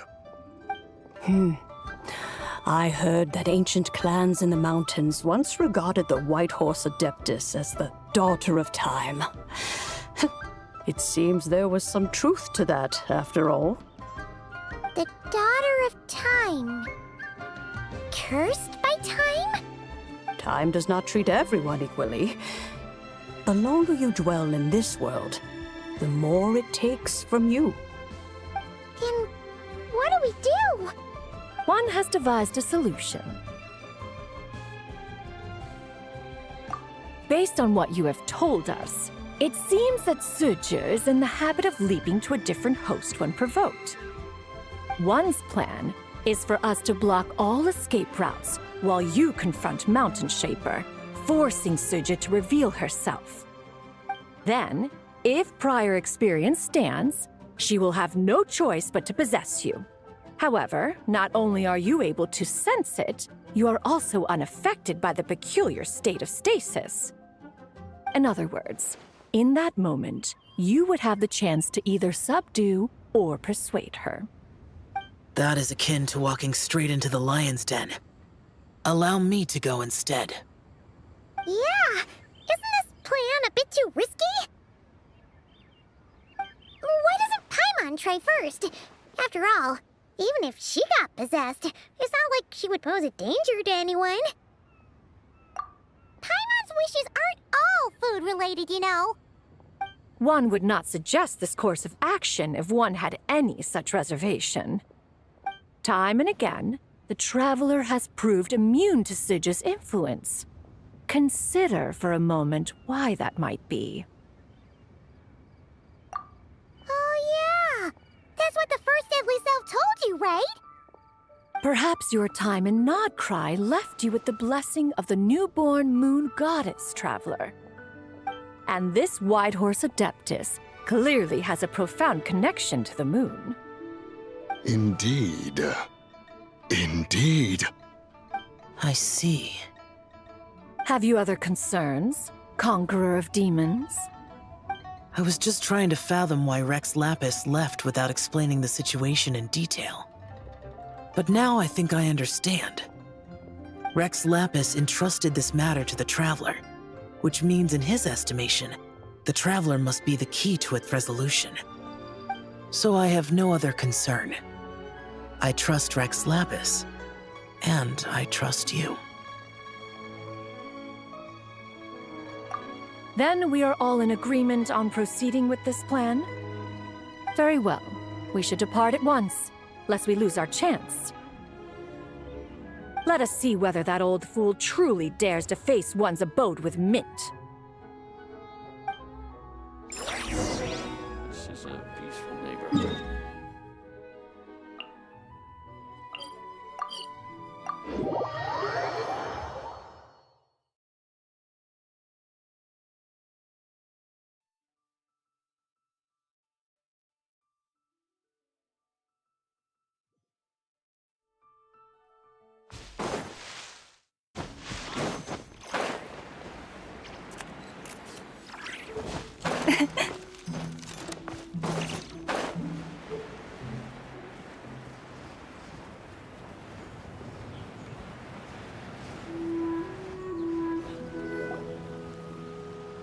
One mint, 2 mint, let us plant a whole slew of mint!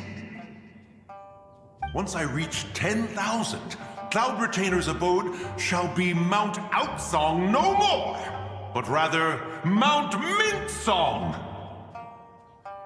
Oh, to behold the look on her face when she is confronted with such verdant splendor! Mountain Shaper, you dare disturb the tranquility of one's abode.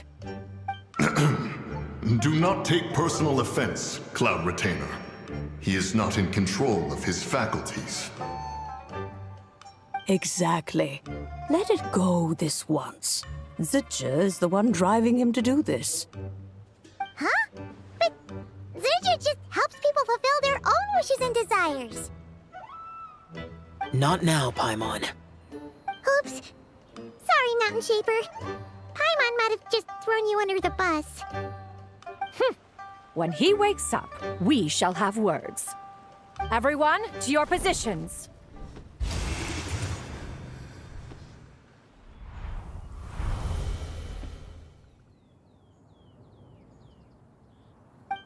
Be careful.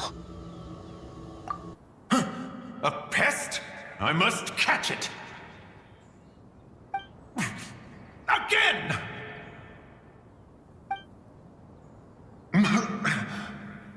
Oh, young one, it is you! Don't tell me. Cloud Retainer sent you? Ha! Such brazen insolence! Such presumption.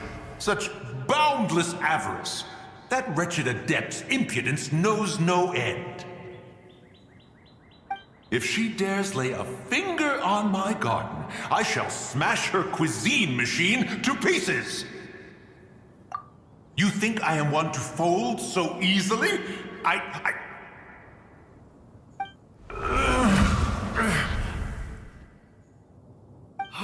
Insolent mortal! Time and again, you interfere in that which is beyond you. You make it exceedingly difficult to contain my rage. You have no conception of that which you seek. It is forbidden! You know nothing of my past. My warning was given. The cost entwined with this is beyond what you can bear. Stubborn mortal! You... Very well. If death is what you seek, who am I not to oblige? Come, let us see the extent of your resolve. Your wish is to behold the curse of time and the memories of this form? Then, let it be granted.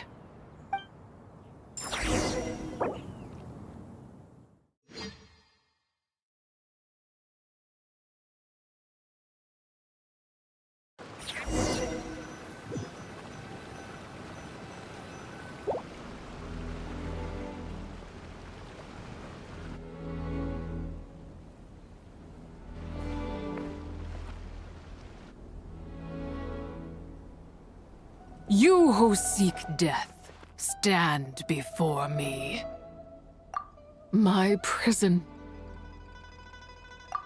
I was merely a trace of impure energy within Zibai's immortal body when her soul was shattered. It should have been the end of me. But then, the one who governs time descended from on high and froze the moment of her death. And so, I remain in this world, unable to find release. A mortal who knows of her existence and would dare to speak her name. Who are you? Help. No, there is nothing we can do for each other. Her power, the one who governs time, it has surrounded me ever since. A blessing and a prison, all at once. No, I have been asleep in this prison for countless years, until a familiar presence woke me. Then, through that mortal girl's eyes, I saw it. As pure and bright as ever, unchanged across the millennia. It was the moon. That place is called Chuang Terrace. Did later generations rebuild the altar in a new location? It looks just like the one used to honor Zibai. Could it be that traces of what happened back then still remain in this world?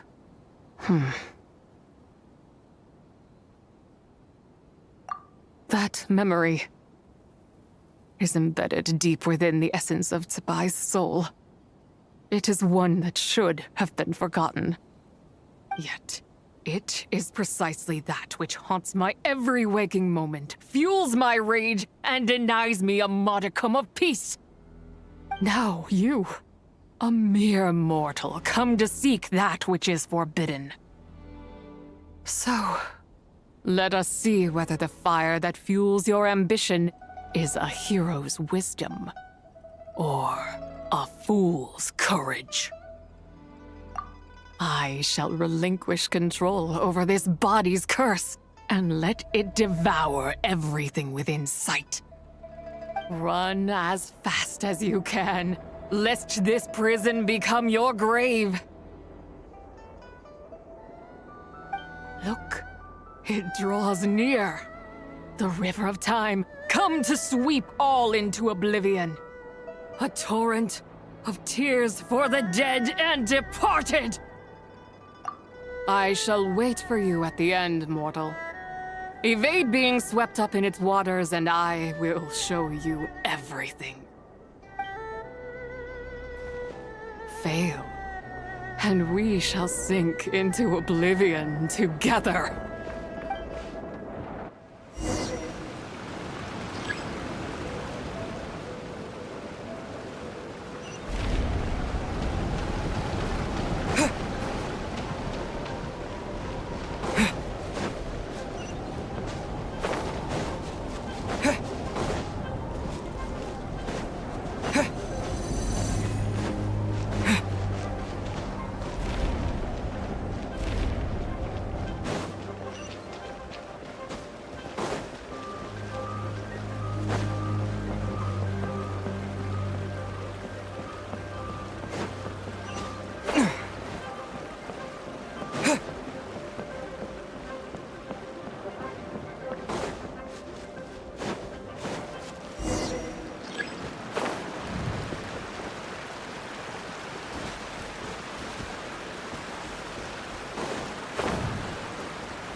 I did not expect that you would make it to the end.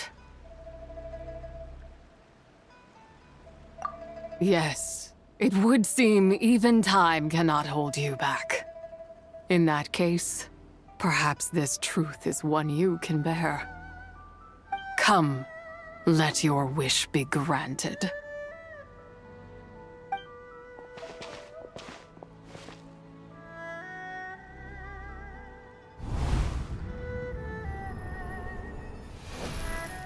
Under moon eternal, in radiant night, a maiden grants silk, soft and light. Under moon iridescent, in night divine, a maiden grants fiber for cloth so fine. Under moon of frost, in night so great, a maiden grants tools to divine our fate. What are Mom and Dad doing? Shh, just make a wish. The kind Adeptus on the moon is listening.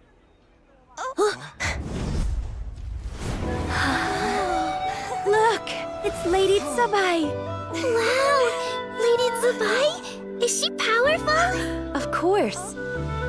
She taught us how to grow grain and beans, millet and rice, how to peel hemp and reel silk, spin thread and weave cloth, how to cut stone and build houses, cast bronze and forge tools. According to Mom and Dad, the Adeptus Zibai is the god of soil and grain, who blesses our land and its crops. Huh? Lady Zibai's leaving. It's all right. We just have to wait till next year. She'll be back.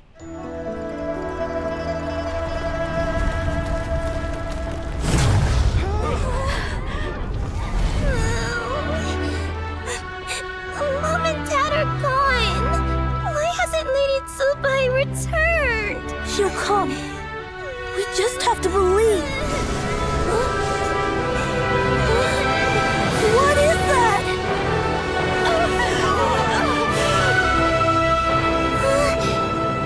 Lady Zibai abandoned us.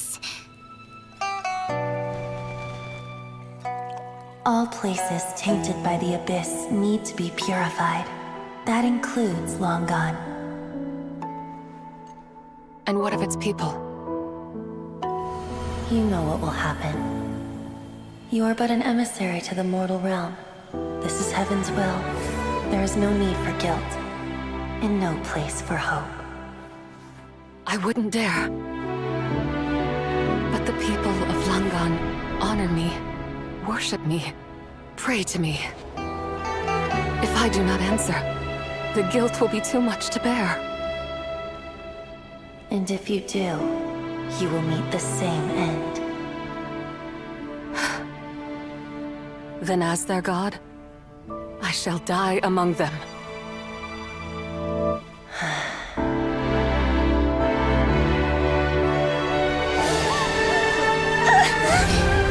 Look! Lady Zibai came to save us! I knew she wouldn't abandon us! Run!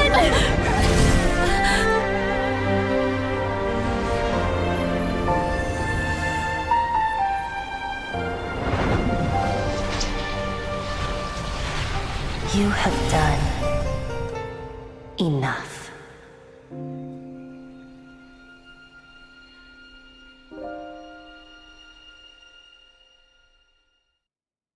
Now you know the truth. These are the memories that suffocate me where I stand and crush me under their weight. Not just my nation, but the people I loved. Were it within my power, I would ignite a blaze fierce enough to burn a hole through the heavens themselves. It was a time of war, one that ravaged heaven and earth. Remnants of the battles tainted with cursed power fell from on high and devastated Langan. The heavens decreed that the tainted filth had to be cleansed, no matter the cost. If I just had more time, I could have helped more people to escape.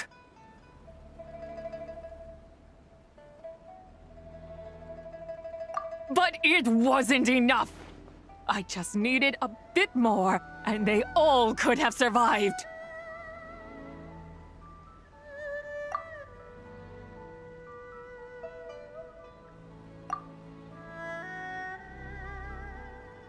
I never imagined there would come a day where I found peace.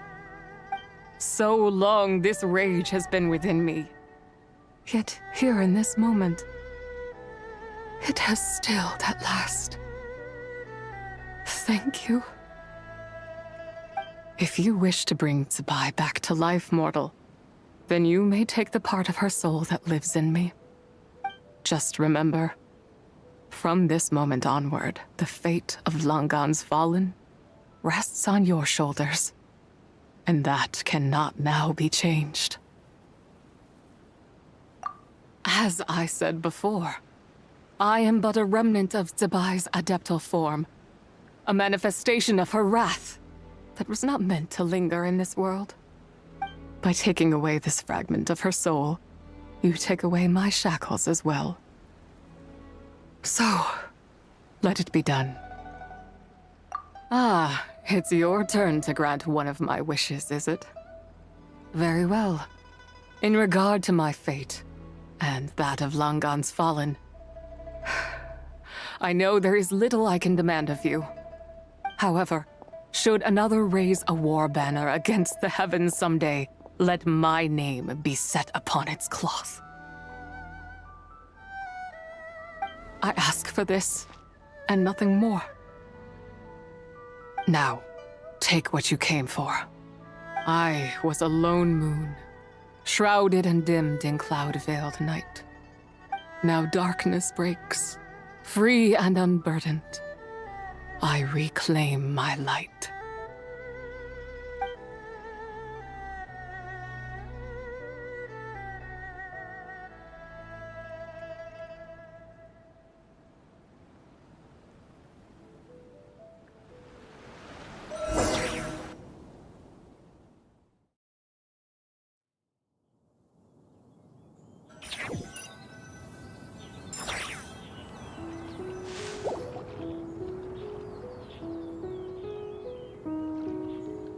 You think I am one to fold so easily? Ah, young one. What brings you here? My, what exquisite mint seedlings. Was it you who planted them? I had not taken you for one so versed in the horticultural arts. I must insist that you visit Mount Hulao. There is much we could learn from one another. Ah, but this is Cloud Retainer's abode. She does not appreciate the verdant wonder that is mint. We should leave at once. If she sees us here, there is little I can do to protect you. You weren't? Was it Mooncarver then? My, what nerve he has. What? Looks like Mountain Shaper is back to normal. Has the matter with Ziji been resolved, then? Wow, that was fast. That took, what, like, a second? A second to us, perhaps. But for the Traveler, I imagine it felt much longer than that. One's plan was most successful, then. And you're all right, Traveler. You don't feel strange in any way? Well, sounds like good news all around. I'm glad this matter is resolved. What is this matter you speak of? The possession of that mortal child?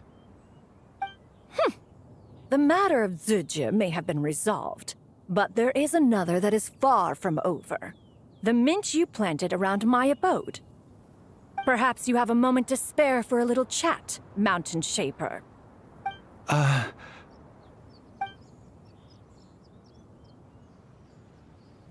You seem reluctant to talk in detail about what happened with Ziji.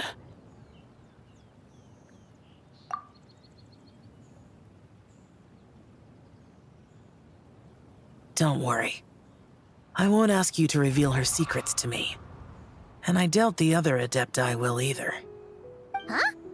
You don't want to know what happened? The expression on your face. I know it well, Traveler. It's one I've seen Rex Lapis wear on many occasions. Whatever you learned, it must be too heavy to share. But you're okay, right, Traveler? That deadly self didn't hurt you, did she? Well, as long as you're not hurt, Paimon doesn't need to know anything else. Even so, I hope you feel like you can entrust me with it. If I learned anything from our time together, it's that one should not have to shoulder such a weight alone. Not to mention that certain knowledge brings danger in its wake. I would never want you to feel forced to be the sole keeper of such secrets. Yeah, kind of like how one person can't finish a whole slime, you know? Better to grab a bunch of friends and get it all together. Exactly! Wait, no! Paimon's just saying we've got loads of friends who'll be more than willing to lend an ear.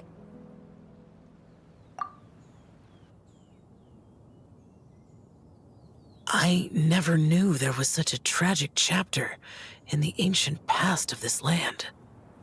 So, the people of that nation worship the White Horse Adeptus as the god of soil and grain.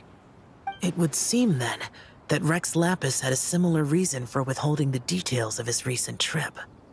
I've often wondered if he had companions to stand by him before we met, or if he was forced to face things alone.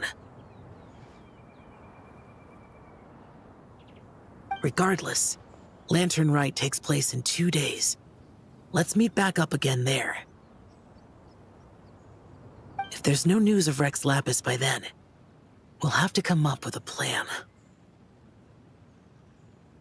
Fingers crossed it all goes well.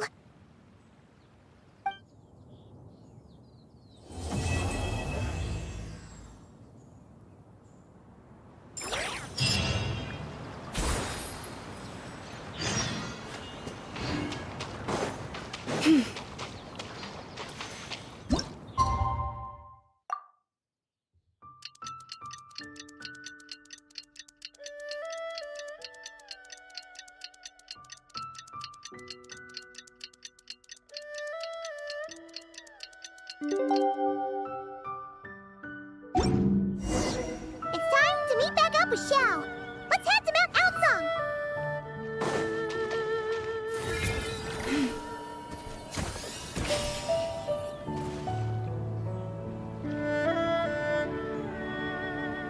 Xiao, Cloud Retainer, Mana Ping!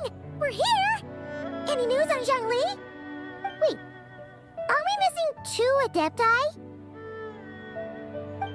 Well, Shen Yun banned Mountain Shaper from Mount Outsong for 3 days. Oh, then what about Mooncarver? The scheme to plant mint in one's abode was one those 2 fools devised together? And when it comes to punishment, one does not discriminate. His banishment ends in 3 days as well. Wow, that's pretty harsh, Cloud Retainer. Let's get down to business. We have news of Rex Lapis. Huh? Isn't that... Yes, Rex Lapis's Geopillar. It descended from on high this morning. He must have sent it for a reason, but it does not respond to our touch. So, what does it mean? Is he in trouble? Not necessarily. It could be a message only a specific person is meant to receive. Traveler, you alone spoke to Rex Lapis before he left. Oh, so it must be for the Traveler. Give it a try.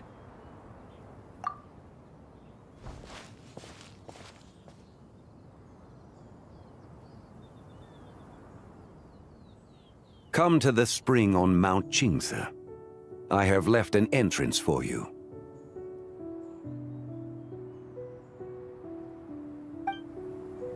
Well? Just as one surmised, it seems that Rex Lapis will not countenance our involvement in this matter. That would not surprise me in the slightest. He's always had a soft spot for the Traveler, after all. But be that as it may, we have served Rex Lapis for millennia now. In other words, I'm sure this has nothing to do with favoritism. He's probably just trying to protect us. That's right. So you mustn't let your guard down, even if Rex Lapis is by your side. All right, let's get going. We'll try not to keep you all waiting.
Keep your eyes peeled. He should be around here somewhere.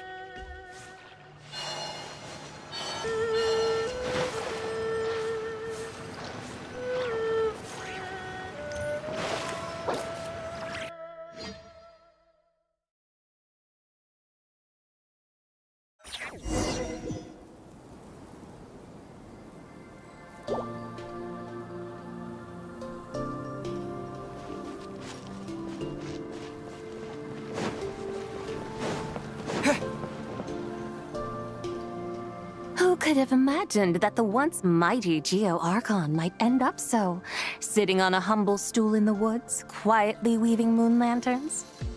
You really do look like an old man now. This is a Shao lantern, not a moon lantern. In ages past, when the gods waged war and the world was in turmoil, these lanterns were lit to guide fallen warriors back to their homes. Had you tarried in the mortal realm for but a little while longer, you might have become quite accustomed to them. Even so, it bears such a striking resemblance to the moon lanterns they used to offer up to the heavens. Could this truly be mere coincidence? Perhaps in some sense it is, yet in another, it isn't. For instance, who is to say that some of Langan's magnificent jade did not become part of the very foundations upon which Liyue Harbor now stands? It is conceivable that this ritual was transmitted in such a manner too. Now, let's not let ourselves get carried away. For all its splendor, do not forget that, in the end, even Langan could not escape its heaven-sent fate. Alas, it is just a pity that the little creatures of this world may never again lift their eyes to the moon, even should misfortune befall them. But you, Geo-Lord, now that you rule this realm, why take the trouble, not to mention the risk, to visit one who bears such profound guilt as I? Are you not afraid that you might be sullied by the curse of time that was laid upon me? There is no risk to speak of. At least, not in comparison to that which you took when you defied the heavens all that time ago. As I have stated, time and again, it was not I who defied the heavens. Geo-Lord, the ancient affairs of Langan have nothing to do with me, for I am but one of her deadly selves, severed before her demise. My name is not Zibai, but Zichao. Surely you did not take us for one and the same solely on the basis that we may all assume the form of white horses? Sorry to break it to you, but you seem to have found yourself the wrong white horse. Anyway, do tell me, what urgent matter brings you here? Very well then. I have come to ask for Zibai's shade. Oh?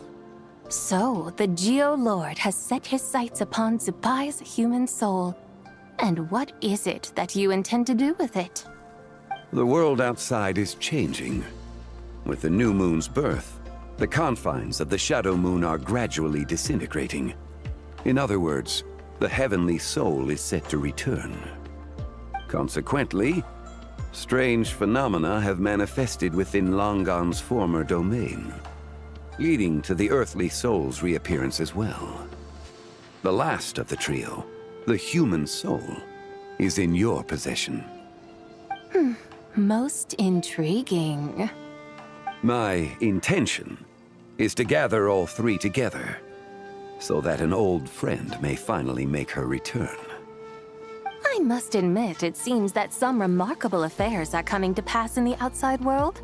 Yet there is one thing you seem to have overlooked, Lord of Geo. Back in the day, it was you that freed me from that painting. And afterwards, I took up arms in your name.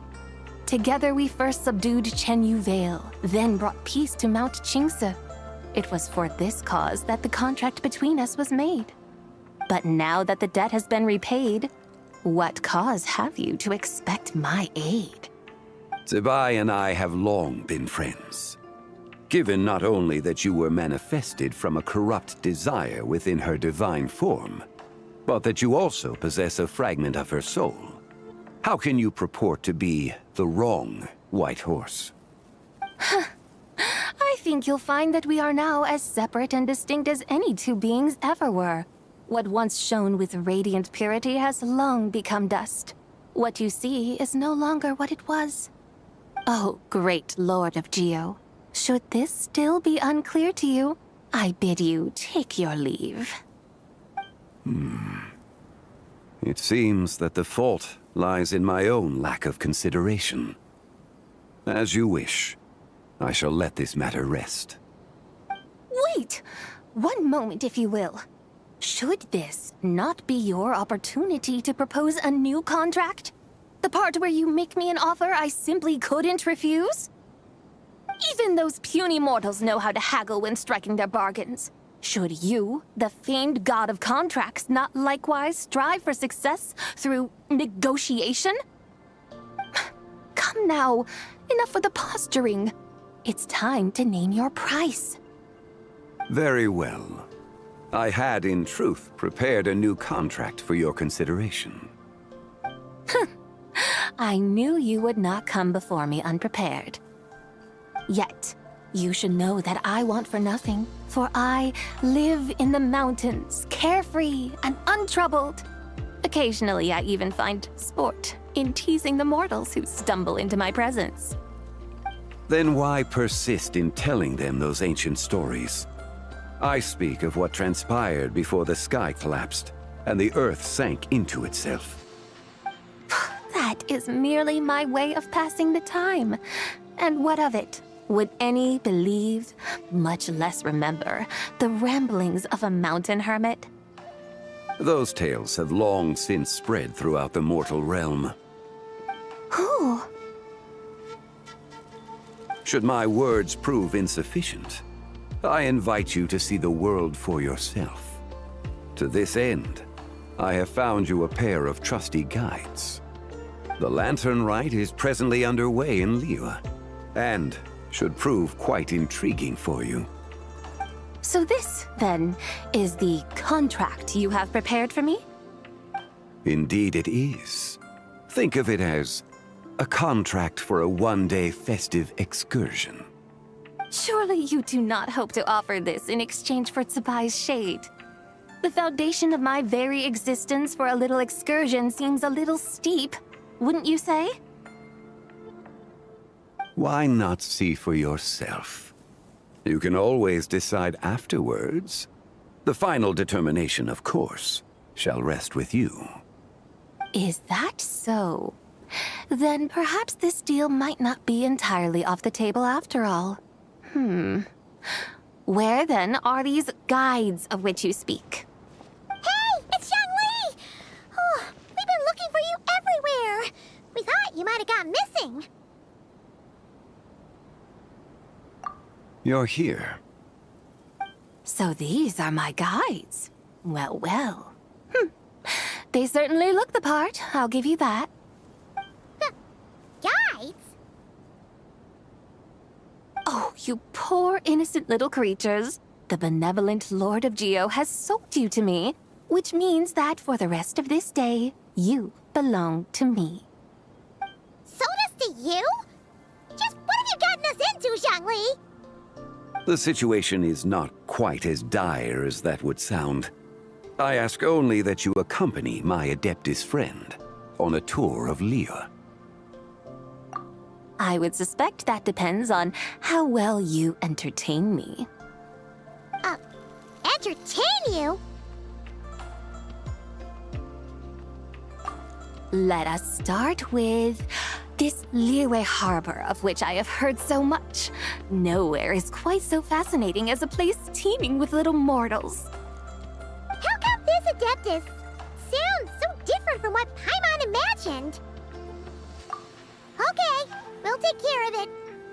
Get ready to find out why they call Paimon the best travel guide in all of Tibet.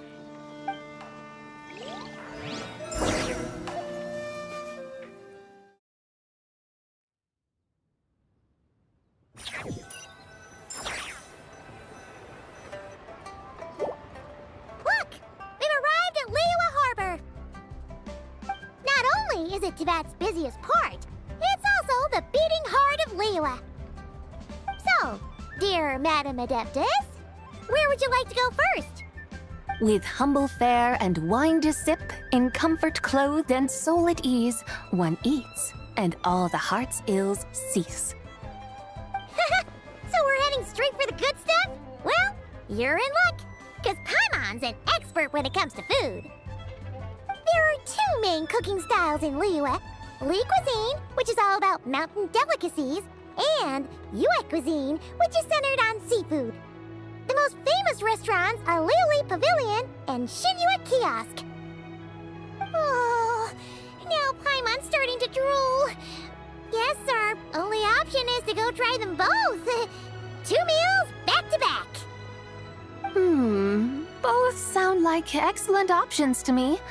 Are these the kind of establishments that most people might visit on a regular basis? Not exactly. Both Li cuisine and Yue cuisine are known for their pricey ingredients. Definitely not what you'd call the budget options. But don't you worry about that. Just think of it as Zhang Li's little treat. Come on! Aren't you supposed to be pals with Hu Tao? I'm unsure we can afford to spend a little more of her mora at least. Hey! All Paimon wants is to provide our Adeptus with the best possible experience here. Don't you want that too? Both certainly sound like worthy choices. Just now, though, I happened to see a porter pass this way. Where might individuals like him go to eat? A hungry porter, huh? Oh! Paimon knows just the place! Yep. Nothing fancy schmancy there. Just tasty dishes made with simple ingredients in a variety of different styles. Most importantly, it's great value for money, too. No wonder everyone loves it, huh? Oh, and the owner happens to be a good friend of ours, too. One mean restaurant. Yes, even the name itself feels lively and down to earth. All right, let's make it our first stop. Yippee! That's a great choice, too. Alrighty, let's head over there right away. Paimon can't wait to dig in. Wamin Restaurant, here we come.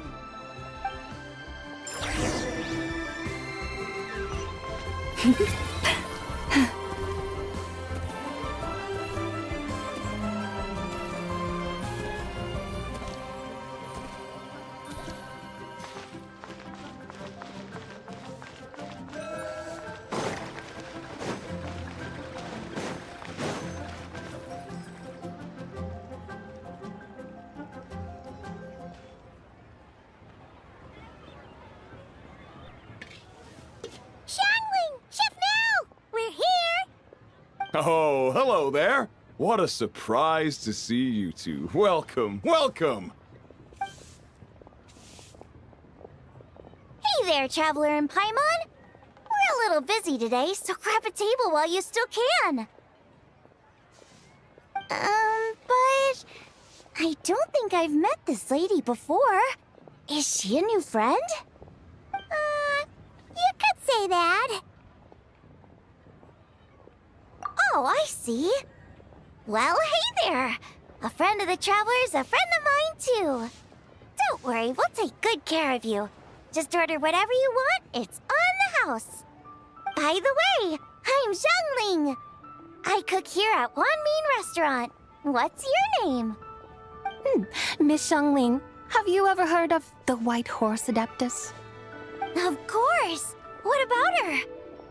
I am her, and she is me. Huh? You mean you're an Adeptus?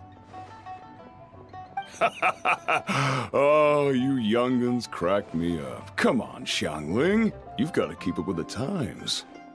Haven't you heard of cosplay? It's like a role-playing game where you dress up as famous characters and pretend to be them. Seriously, it's all the rage, and it looks like this young lady is quite the expert. Your friends sure keep their fingers on the pulse, huh, Traveler? Wow, Dad. Didn't know you were so tuned in. But how come I haven't heard about it?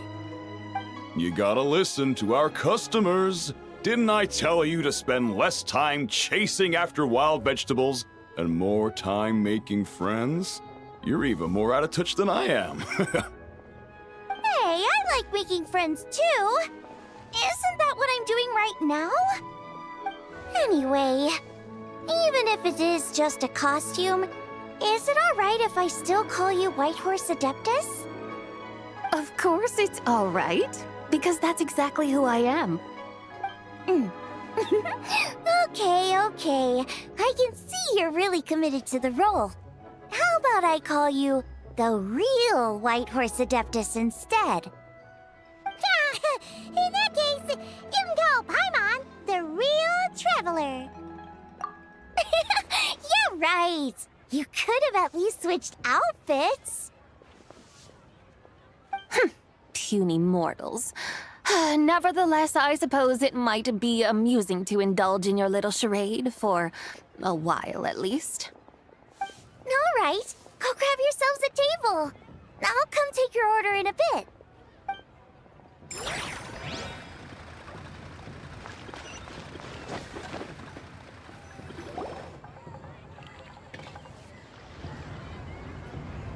Hello. May I ask if Miss Xiongling and Chef Mao are here? Yeah, they're just over there. Wait a sec. Aren't you? So, what would you like to... You're... Hello, Miss Xiongling. It's me, Lu Xiongxiong, the one who broke some stuff here at your restaurant a few days ago. I just wanted you to know how sorry I am. I honestly don't know what came over me. Please forgive me. Oh, it's you. You really gave me a fright that day, young lady. You didn't actually get food poisoning from our black-back perch stew, right? Come on, Dad. She's come to say sorry. It's all right, Miss Lu. You must have been feeling a bit off that day. You're looking so much better now, though. Why don't you grab a table, too? This one's on the house. No, I couldn't possibly. Hey, it's totally okay. We all feel under the weather sometimes, especially when we're away from home. Go on, find yourself a... yikes. Looks like all the tables are taken. Wanna come sit with us? We've got an extra seat over here. Thanks, guys. So what would you like to eat today? Feel free to order anything you like. I should very much like to sample your renowned poisonous blackback perch stew. It wasn't poisoned. That was all on me. So that's one portion of blackback perch stew. How about you guys? Paimon wants...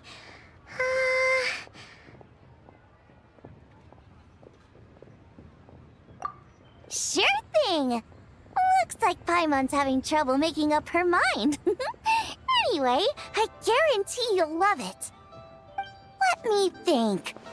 Well, since the blackback perch stew is on the spicier side, I guess it makes sense to balance it out with a serving of stir-fried shrimp. And since it's Lantern Rite season, you better try out the triple-layered consomme and come and get it too! Those are our seasonal specialties. As for the carbs, since we've got a full table, how about some right at home? Along with our special chili mince cornbread buns. Trust me, you won't be disappointed. Then for dessert, I'll whip you up some Lucky Snow Delight. I just came up with it a few days ago, and I can't wait for you to try it. Wow! luck today! Am I the only one who thinks that's way too much? Not at all. Don't worry, I know what I'm doing. And to top it all off, our star dish, Adeptus Temptation. You should know that we don't often serve this here at Wanmin Restaurant. But since this is my first time cooking for the White Horse Adeptus, I'm pulling out all the stops. Okie dokie, just sit back and relax. I'll have your dishes out in no time. Hold on. Did I just hear Miss Xiangling mention the White Horse Adeptus? You did indeed. And you're looking right at her. That's a joke, by the way. She's cosplaying. Oh, I see. Phew, almost believed you there for a moment. Tell me, little one, what business might you have with the White Horse Adeptus? It's a long story. Basically, a while back, I took part in an archaeological dig over at the chasm. While we were there, we discovered a number of relics.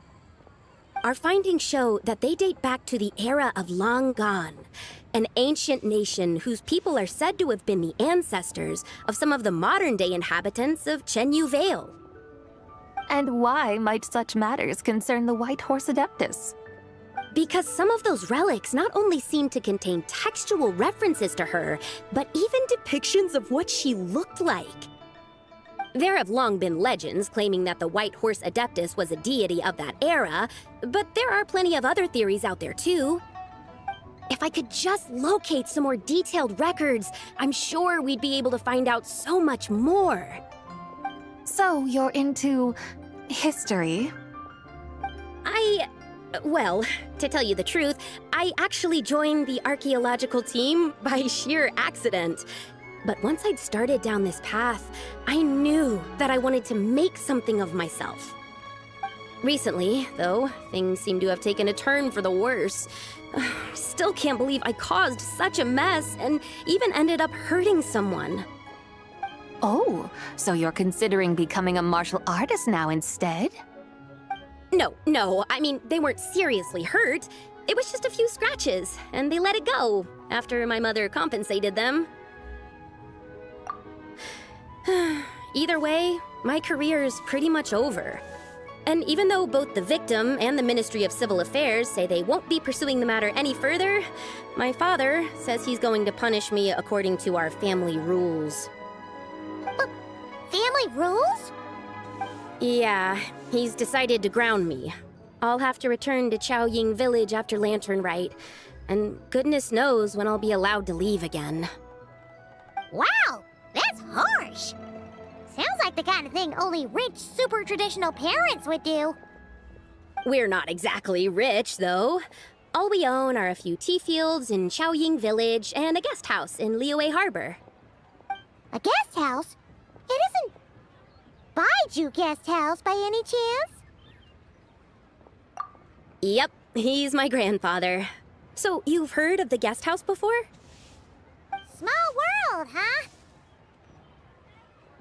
Come to think of it, didn't Boss Lu mention something about hoping that the White Horse Adeptus would show up and let her divine power be known? Sure, but Paimon's guessing this wasn't exactly what he had in mind. Little one, it sounds to me that your family is rather well off after all. What then drew you to archaeology? Why subject yourself to such unnecessary hardships? Even if I stayed at home, there's no guarantee I'd lead a nice, easy life. Just look at my father. Recently, my grandfather put him in charge of the guest house, and he came up with a bunch of ideas right away, starting with changing its name. That didn't turn out well, though. My grandfather yelled at him for days, even calling him a bad son, and they still haven't let it go. Oh! Paimon thinks we might have heard about that too. Long story short, being dependent on others is never fun. You just end up being completely under their thumb. That's why I want to make it on my own out here, no matter how hard it is. After all, as the saying goes, to rise above others, one must endure the hardest of hardships. What's so funny about that? You poor, innocent little creatures never fail to amuse me. To think you would endure all manner of hardships in your brief time on this mortal plane, and all that merely to rise above others. I would have thought that the wiser path would be to simply roam this world as I do. Huh? Tell me, what is it that you truly delight in? Archaeology? Martial arts? Tea planting? Or perhaps the keeping of a guest house? What I delight in? Yes. Surely there must be something you don't find quite so exhausting. Whatever delights you should not feel like a burden. But do things like that really exist? Of course! Take Miss Xiangling, for instance. I defy you to detect even a hint of hardship on her face when she wields her walking spatula. So, since it seems you are resolved to tread the rocky path, you should strive with all your might to pursue that which brings you delight. You mean, like cosplay? I suppose you might say that. Looks like the White Horse Adeptus is really getting into her role. I think I get what you mean then. Maybe I should have a chat with Miss Xiangling before I head home. Okay, everyone. Sorry to keep you waiting. Here's your food. Wow. It all smells so good. Oh, finally! I get to try that famous poisonous stew. Hey! Didn't you hear what Shang said? It wasn't the stew. If anyone's to blame, it's that other you. What's up? How fiercely this mortal fare burns upon the tongue!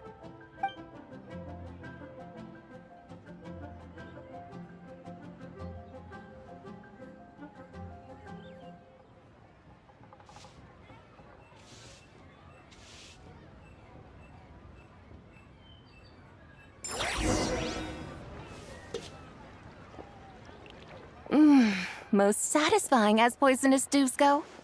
So, where to now? Time, I think, to seek out some diversion? Oh, there's plenty of entertainment options in Liyue. Paimon will tell you that. The locals like to drink tea, walk their pets, play chess, watch operas, attend storytelling performances. Storytelling performances? You know, like listening to people telling stories. They're usually based on old Liyue legends, just like their operas.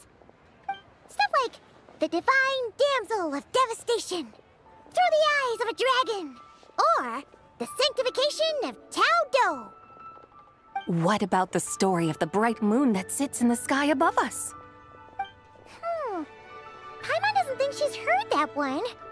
Still, the moon does come up quite a lot. It's even in the name itself.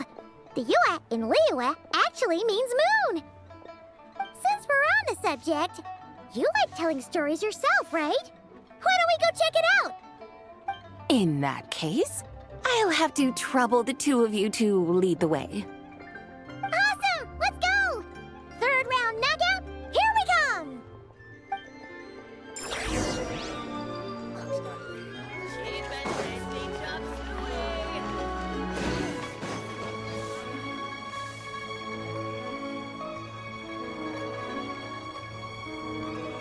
What a tongue twister.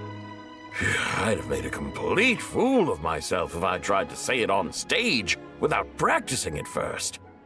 Huh. Call yourself Iron Tongue, Tien. Wobbly Tongue, Tien, more like.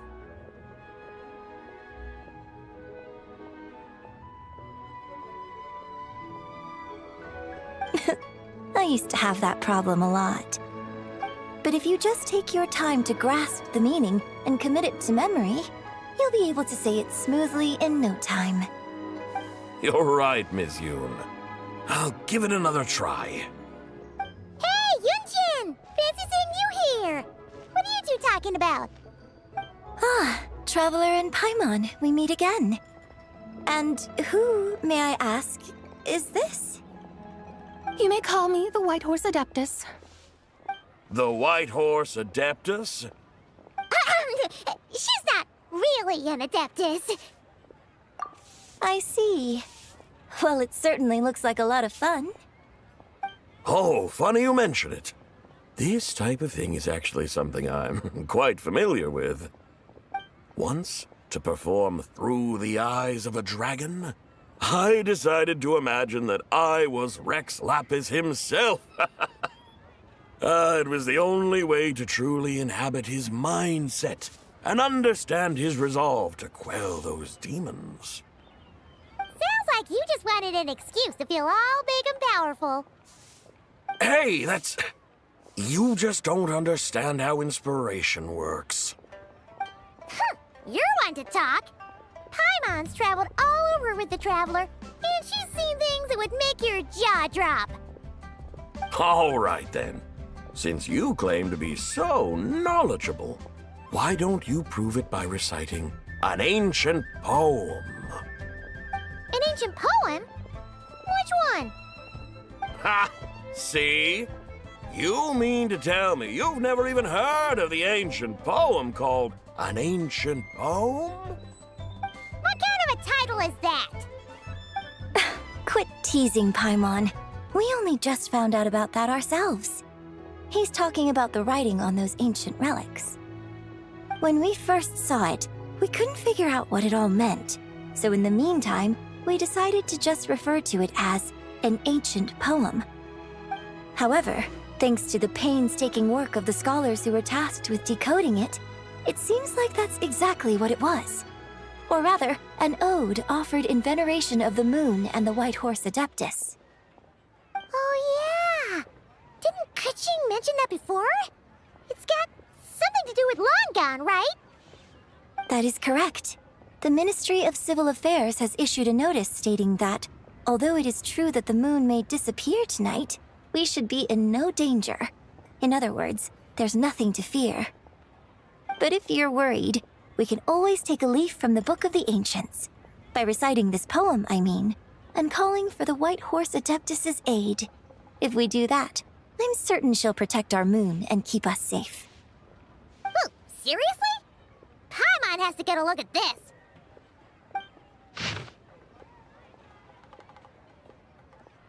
Under moon eternal, in radiant night, a maiden grants silk, soft and light? What in Tibet's that supposed to mean? Under moon iridescent, in night divine, blah blah blah, something cloth so fine. Something about fields being plowed, something else about seeds being sown from the earth. Seriously? What is this? The fields are plowed, the seeds are sown, and from the earth, life is grown. Oh, you did that without even looking. Bravo! Bravo! We have an expert in our midst. Looks like this young lady really does know her role inside out. If I didn't know any better, I'd have taken her for the real deal. That's because I am the real deal. That's the spirit. This is exactly the kind of mindset I was talking about. Behold, mortals, I am none other than the indomitable Rex Lapis himself. Kneel before my godly splendor. Believe me, young lady, I know exactly why you do it. Back in the day, I was just like you. I must say you are rather amusing as mortals go. Miss White Horse Adeptus, it is a great pleasure to make your acquaintance today. I have some questions regarding the poem, and I was wondering, perhaps, if you might be able to shed some light on it? You want me to explain the full meaning of its verses? Your guidance would be much appreciated. Fascinating. Huh. Tell me, Do all the people of Liyue still express such reverence for the ancient ways? Well, it's true that we hold a deep fondness for our history, but it is hardly our only pursuit. One of my good friends, for instance, is even more devoted to the modern Fontanian art of rock and roll. Exactly! And don't forget, great practitioners of the role-playing arts walk among us too.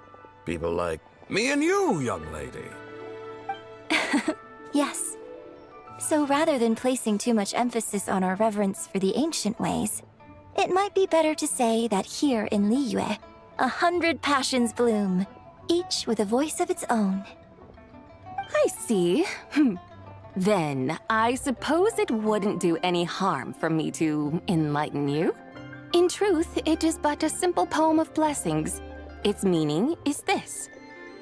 As the eternal moon rises in the night sky, a maiden adorned with lustrous jade descends upon the earth.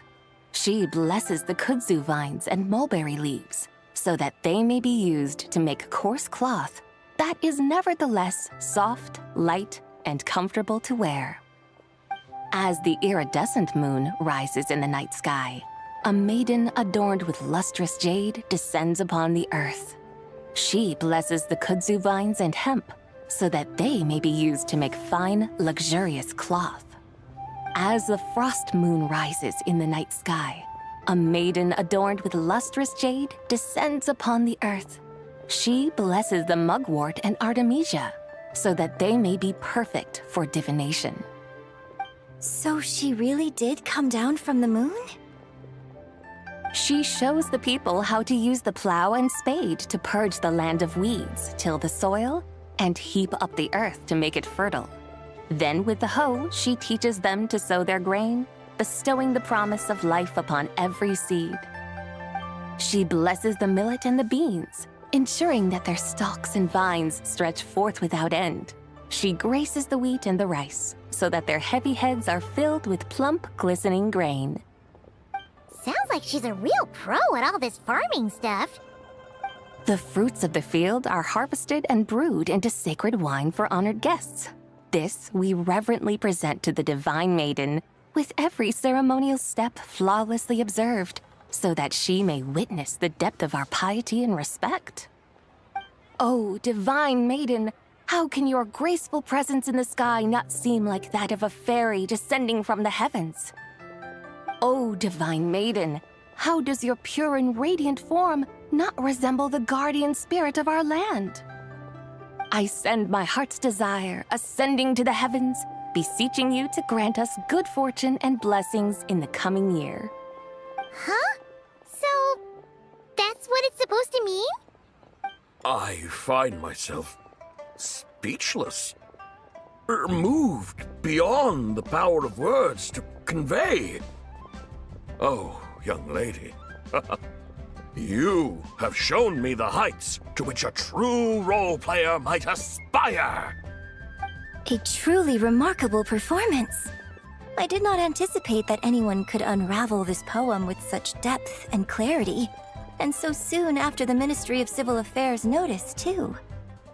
I'd even begun to consider myself somewhat versed in the matter, but as they say, there's always someone more knowledgeable out there. Allow me to extend my thanks to you, Miss Whitehorse Adeptus. You are far too humble, young one. I must confess, it is I who have been surprised, not only by you, but also by this Liyue harbor of the present day.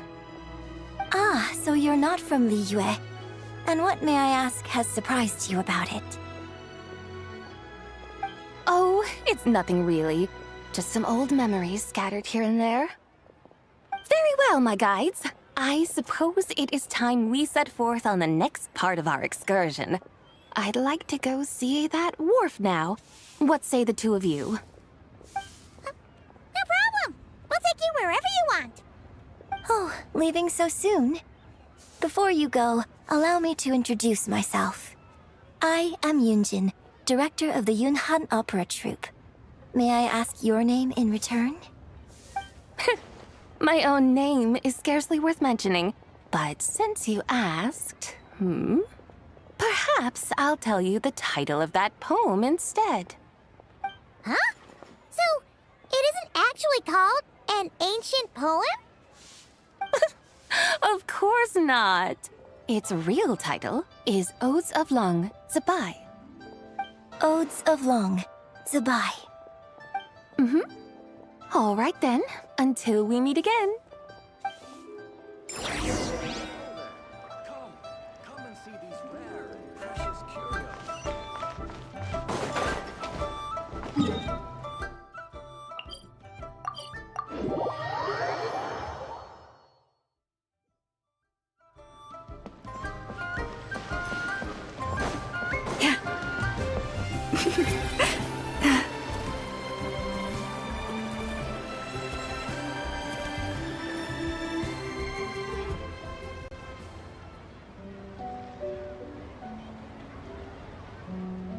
Hey, Ganyu! I almost forgot to mention. On my recent trip to Notcry, I came across something really fascinating in the Frost Moon Scion's library. I found records in their collection of another divine envoy living on the moon. A divine envoy on the moon?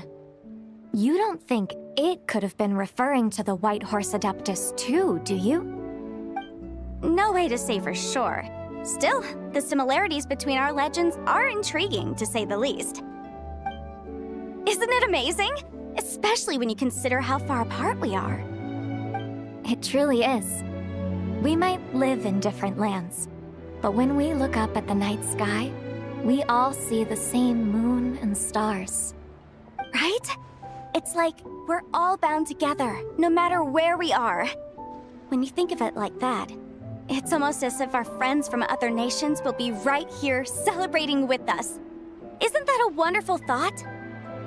No wonder you were so excited to go see the giant lantern when you first got back. Sounds like you're a real fan of the White Horse Adeptus, huh? I guess you could say that. Just a pity she's so elusive. Even Granny's never met her, you know? Maybe she really is just a legend after all. Hey, Yanfei and Ganyu! Trust, Paimon. The White Horse Adeptus is as real can be. Huh? Oh, look! It's the Traveler and Paimon! Feels like I haven't seen you two in, like, forever. Happy Lantern Rite. It's so good to see you again. Hey, you two. Happy Lantern Rite. Did I hear you right just now, Paimon? Does that mean you've actually seen the White Horse Adeptus?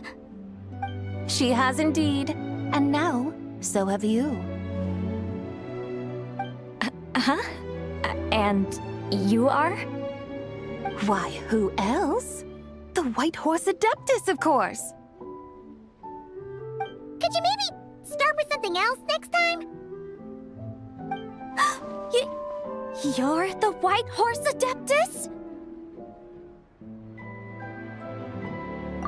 That's right. Allow Paimon to introduce you to our new friend, Zichao. She's been low-key obsessed with cosplaying the White Horse Adeptus ever since we met her. I see. Well then, greetings, Miss Zichao. My name is Yanfei. And recently, I've been low-key obsessed with learning everything I can about the White Horse Adeptus. I'm sure the two of you will get along like a house on fire. Oh, and by the way, I'm Ganyu. So, Miss Zichao, you must be here to see the giant lantern too, right? A horse-shaped Zhao lantern? Is that what I think it is? That's right. A lantern made to honor the White Horse Adeptus herself. Isn't it gorgeous? Huh? What are you laughing at? Both the lantern and myself. What do you mean? Well, this lantern truly is an artistic masterpiece. But tell me this. Have any of you ever seen a horse before? Come to think of it, Paimon can't remember ever actually seeing one herself. What about you, Traveler? This horse appears to be mid-trot, but it has adopted what is called a lateral gait, where the legs on one side of the body move together in unison. A rather rare sight indeed. Just now, I suddenly pictured myself, I mean, the White Horse Adeptus running the same way. The image was so absurd, I could barely contain my mirth. Oh, really? I never knew that. You learn something every day, huh? Oh, come on! It's basically a giant piece of fan art! Who cares if it's different than the original? I was merely laughing at my own ignorance. I came here thinking that the White Horse Adeptus's tale had been long forgotten. Yet here I am, gazing upon a lantern made in her honor. Well, you couldn't have been more mistaken. There are so many tales about the White Horse Adeptus, I'm starting to lose count. Just off the top of my head. Just so you know, Yanfei, we've heard it all like a million times before. Aha! But there's one thing I can guarantee that you haven't. Huh? You mean like a new chapter of her stories come to light? Mm-hmm. And I heard it from Ganyu just yesterday. Hey, why don't you share it with the others? Sure, no problem. Where to begin? Do you guys still remember what Liyue's Moon Chase Festival is about? Of course! It's a festival held in honor of the Stove God. That's right.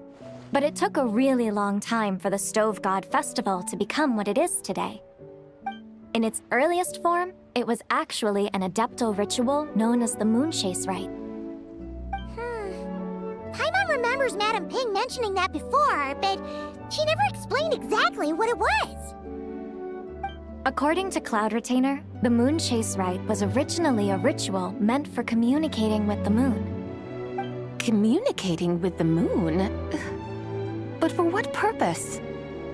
At first, Cloud Retainer wasn't entirely sure either, as it was always Rex Lapis who performed the ritual. Whoa! Rex Lapis did it himself? Must have been a really important ritual. That's right. Unfortunately, despite numerous attempts, they never actually received any response from the moon, which is why they eventually stopped performing it. But then, just yesterday, Kaching took a picture of the moon being obscured by a dark hole to Cloud Retainer and asked if it had anything to do with the Moon Chase Rite. The moment Cloud Retainer saw it, it suddenly dawned on her that the rite might have been an attempt to reach the White Horse Adeptus all along. Does that mean Zhang Li's been trying to bring back the White Horse Adeptus all this time? So how about that? Bet you never thought there might even be a link between the White Horse Adeptus and the Moon Chase Festival. If Kaching hadn't taken that picture to Cloud Retainer, we would never have known any of this. This is probably what Kaching was referring to that day when she mentioned there were some ideas she wanted to follow up on. So, Geo Archon. All this time, you've been striving to awaken her. Huh? What do you mean, awaken? Nothing. What I truly meant to say was, this new insight you've provided has been truly eye-opening. Oh, by the way, my trusty guides, I've been meaning to ask, where in Liyue Harbor might one enjoy an expansive scenic view? Huh? We're off to the next stop already? But Paimon's barely done digesting that lore bomb just now. All the more reason to find the right spot to let it sink in. Oh, so that's what you're up to. A tour of Liyue Harbor? In that case, if you're looking for a spot with a panoramic view, I'd recommend Yujing Terrace. That's a great idea. Since the terrace is on higher ground, the sea view from up there's so much better. Great! Well, the lantern ride's about to start, so we should get back to Granny's now. Hope to see you all at the festival tonight. Oh, You're off too? All right then. See you both soon. See you soon.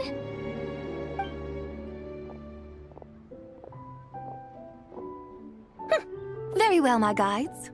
What are we waiting for? Okay, you're the boss. Eugene Terrace it is. After all, the customer's always right. Something else you needed to do? Oh, Paimon likes that idea. And what, may I ask, is a photo? It's this awesome invention that lets you record moments in the blink of an eye. Except, you've gotta try not to actually blink. Oh? What must I do in preparation then? Nothing. All you gotta do is choose a pose. The Traveler will handle everything else.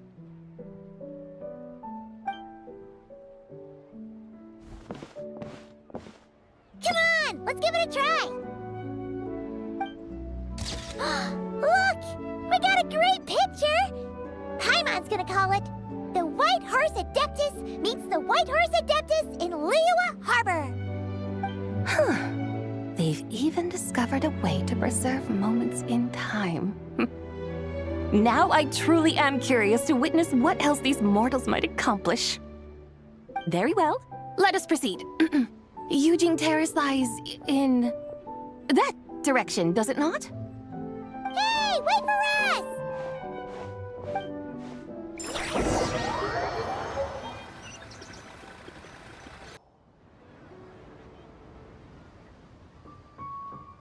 Truly a marvelous view if ever there was one. It seems the charm of this Liyue Harbor is only heightened by the sun's dying light. And soon, people will start releasing their Xiao lanterns to mark the most important day of the year. Practically everyone will be with their friends and family, eating a big meal, chatting, and even setting off fireworks. Trust Paimon, it'll look even more amazing then. What do you say? Want to stay to see that? No need. Let us bring this weary day to a close. Weary day? You mean, you didn't enjoy your tour? I had imagined you would arrange for me to witness some grand spectacle. Perhaps the descent of divine beings, the manifestation of the sacred before mortal eyes, or the appearance of a selfless hero come to aid the helpless and downtrodden. Or, should that not come to pass, then at the very least, spend a little more coin. For that, it seems, is how one finds true enjoyment. Alas, but there was none of these.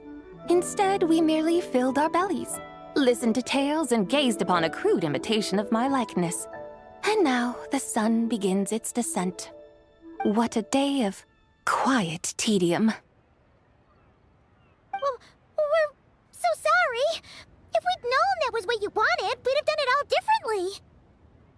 It's all that Zhang Li's fault for not making the customer's requirements clear. Well, it's too late now.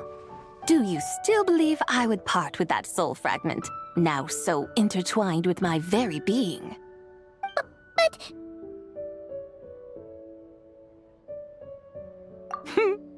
I knew you were the more astute of the pair. Huh? You were just trying to scare Paimon? It seems the realm of the Geo-Archon has a way of making one more stony-faced. So, you were just pulling Paimon's leg? Of course. I was merely engaging in a little banter with the two of you. Long ago, I shared tales with various mortals who chanced upon my mountain abode. Never did I imagine that those stories would endure. It seems I greatly underestimated them. Perhaps, as your Geolord said, a few pieces of ancient Langan's magnificent jade have truly become part of the very foundation of this land. So, you've decided to help us? Again, that goes without saying. I made up my mind some time ago now. When I beheld a rather intriguing scene as I set foot in this city, I saw porters passing through the alleys, setting down heavy wooden crates from their weary shoulders. peddlers pushing carts as the kites and lanterns upon them rustled gently in the breeze. I saw cooks cooking, actors acting, scholars reading, soldiers marching, children playing, elders resting, officials officiating, and the common folk absorbed in this or that, reveling in the simple joys of life. Some, it seems, have already found that which stirs their hearts, while others continue to fret, troubled by uncertain futures. Yet, in this gentle and serene order, each holds fast to their anticipation, not only for the celebrations to come, but also for the first light of the morrow.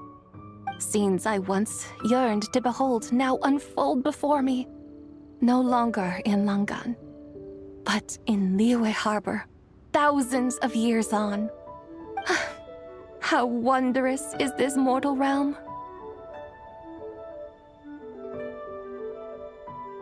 Thank you, White Horse Adeptus! Thank you so much! Adeptus, Adepti, perhaps the singular art in which we are truly proficient is that of sequestering ourselves within the high mountains. But once we leave our mountain refuge, we find ourselves drawn back to mortal ways all the same. So, it is I who should offer my thanks to the two of you. Traveler, Paimon, you have made this day more delightful than any I've known in a long, long time. Come now, and take what it is you need. You mean, like, right now? But don't you think we should wait for Zhangli? That won't be necessary. All things shall meet again in their time, for the waters know no rest, and the flowers their appointed season. One need not fear that life is but a journey of goodbyes.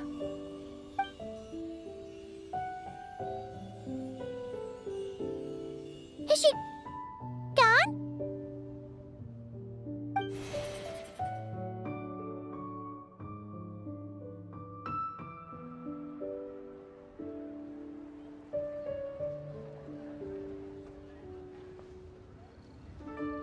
Yes, she's gone. A deadly self is formed from the body's impure vapors, so naturally it cannot survive long in this world. Had it not been sustained by the remnant of Zibai's soul, it would have faded away a long time past. Now that the remnant is gone, it has severed its ties to the mortal world. Zhangli! When did you get here? A while ago. I would have thought you'd at least want to say goodbye.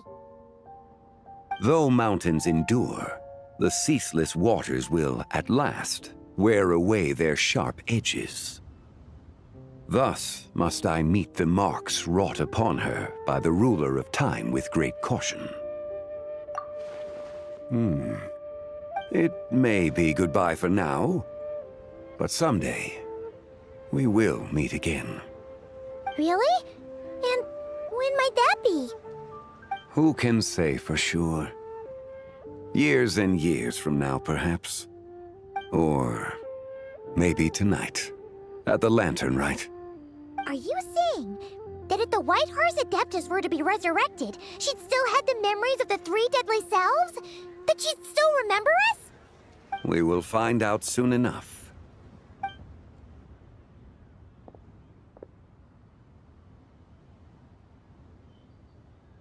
It is time. The rite is about to begin.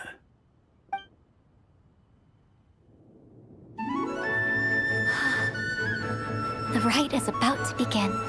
Is the moon really gonna disappear? Got your lanterns ready, everyone? All set. Might be about time to put eyes to the sky. Wouldn't you say, Tianchuan? Look!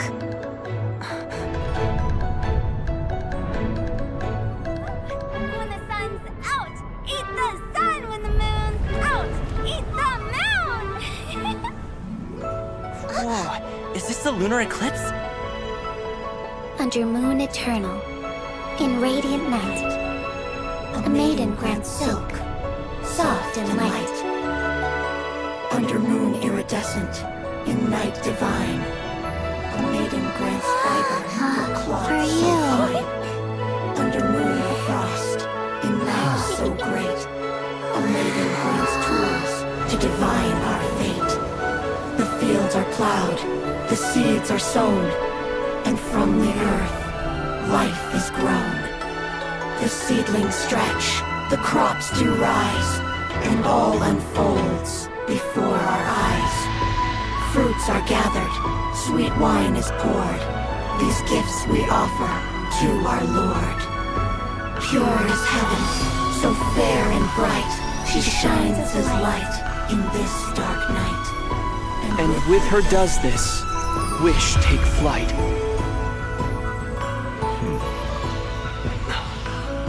Devoted soul, scattered and unbound, let this lantern guide you home, by its light be found.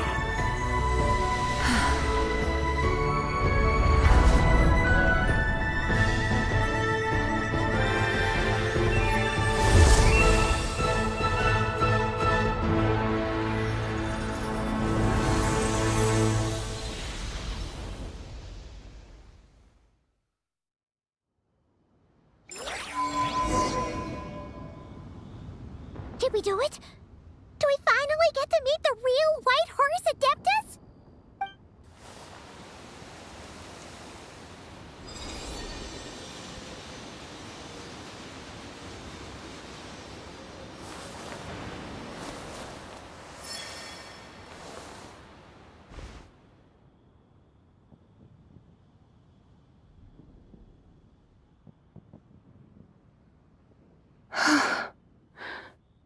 This place. Where am I? A familiar land, now known by the name of Liyue. Liyue? The peaks adorn the clouded moon. Then, who might you be? Oh no! She seems to have lost all her memories after all. And those countless lights in the sky. What are they?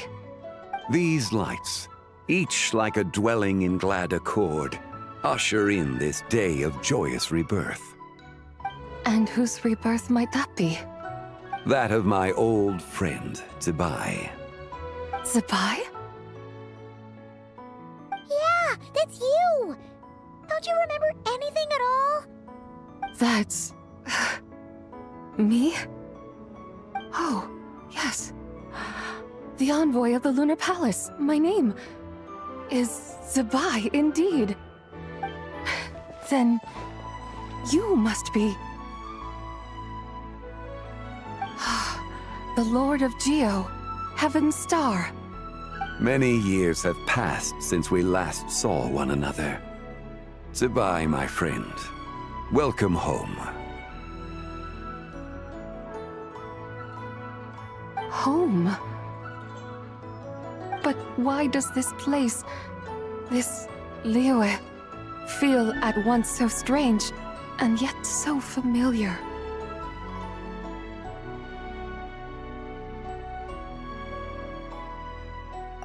Who you are? Who are you? Ah, yes, I remember now. You are that young wushu dancer, the one who seeks disciples. How fares your quest for disciples? It must have yielded a truly prolific body of students by now, I trust. Hey, you've got it all wrong! You're talking about gaming! But I could have sworn... Oh, that's right.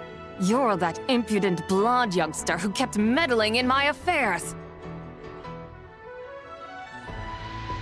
And to think you even had the audacity to presume yourselves worthy of being... What was it again? Ah, yes, of being my guides.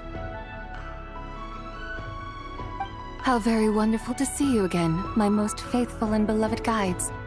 I trust all has been well in my absence? Well, she finally got it right. But that sudden mood swing felt even weirder. It's like her head's packed full of slimes. It is possible that her cells have not yet settled. After all, they've only just been brought back together. It may be some time before she fully recovers. Huh? You mean, kinda like she's still half asleep? That I cannot say for certain. Perhaps a few days. Perhaps a few years. A few years? Mortal years are but a poor measure when divine beings tread the realm of dreams. Well, if you say so. Anyway, at least she's whole again, right? That already seems like a pretty good outcome to Paimon. Yes, there is little cause for worry. We need only wait and let time take its course. Say, what are those little creatures over there up to? Celebrating Lantern Rite, of course. And those lights up in the sky? Those are all Shao lanterns. This year, each and every one of them carries a little wish inside. Lantern Rite. Then, may I join in too? Of course! Why else do you think we've been running around like headless chickens these past few days? Tell you what, Traveler, why don't we take the White Horse Adeptus out to celebrate? Who knows? Maybe seeing some familiar faces might help her find her feet? Hey, Zhangli! You've got some time on your hands now, right? Why don't you come along with us? By no means a bad idea, Paimon. Oh, and Zibai, before Paimon forgets, when we meet the others later, remember to wish them a happy Lantern Rite! Happy, Lantern Rite? Happy Lantern Rite! Yes, Happy Lantern Rite indeed. Well then, let's go!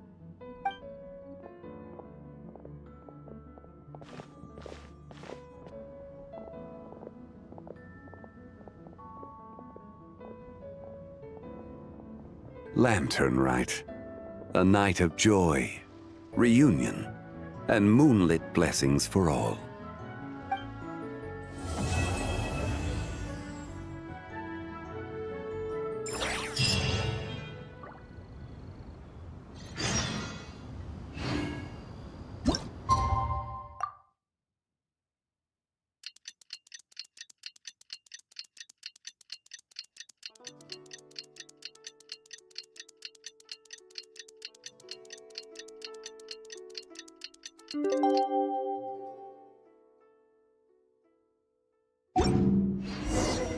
Paimon wonders how the White Horse Adeptus is getting along. Maybe we should check in on her? We could ask Zhangli where she is.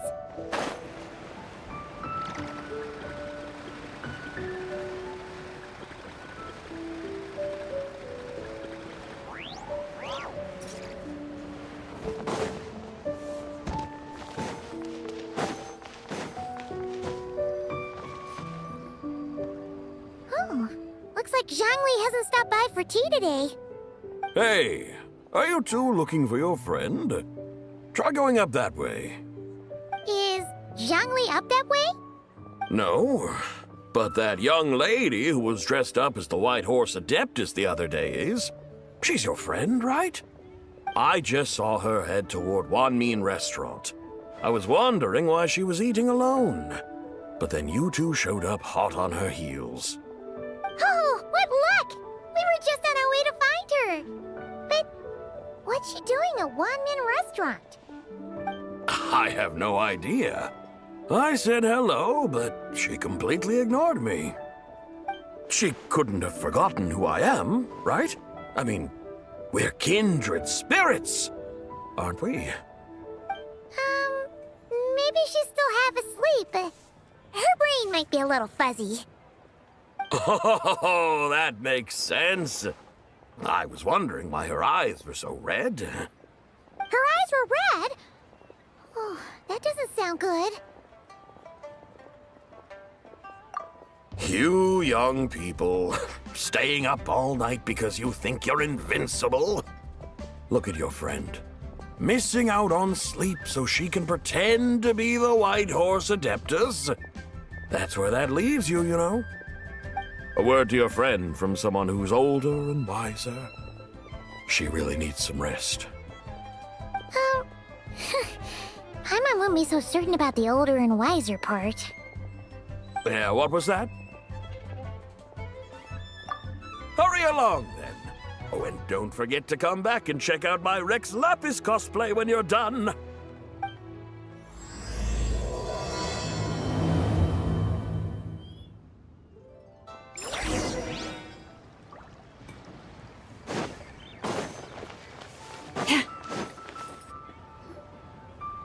Where's the proprietor? Come out and see me at once!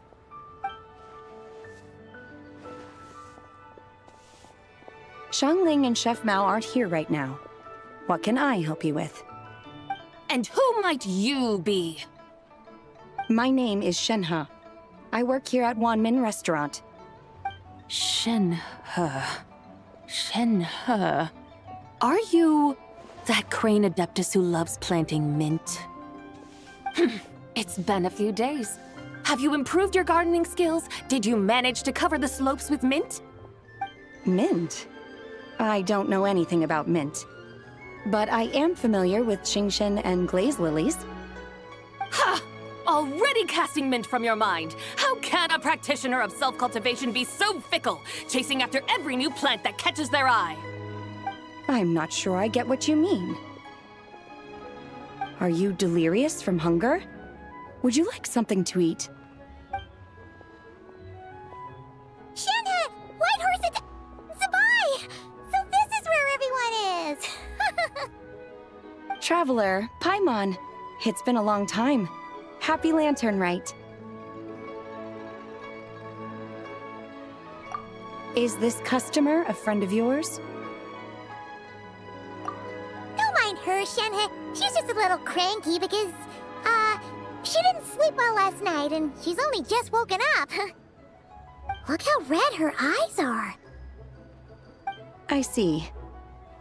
In that case, Miss Zibai, I have a tonic here infused with Qingshen. It's cool and soothing when applied to the eyes. Would you like to try a few drops? Stop right there! Who are you two noisy children? Hey! Have you forgotten about us already?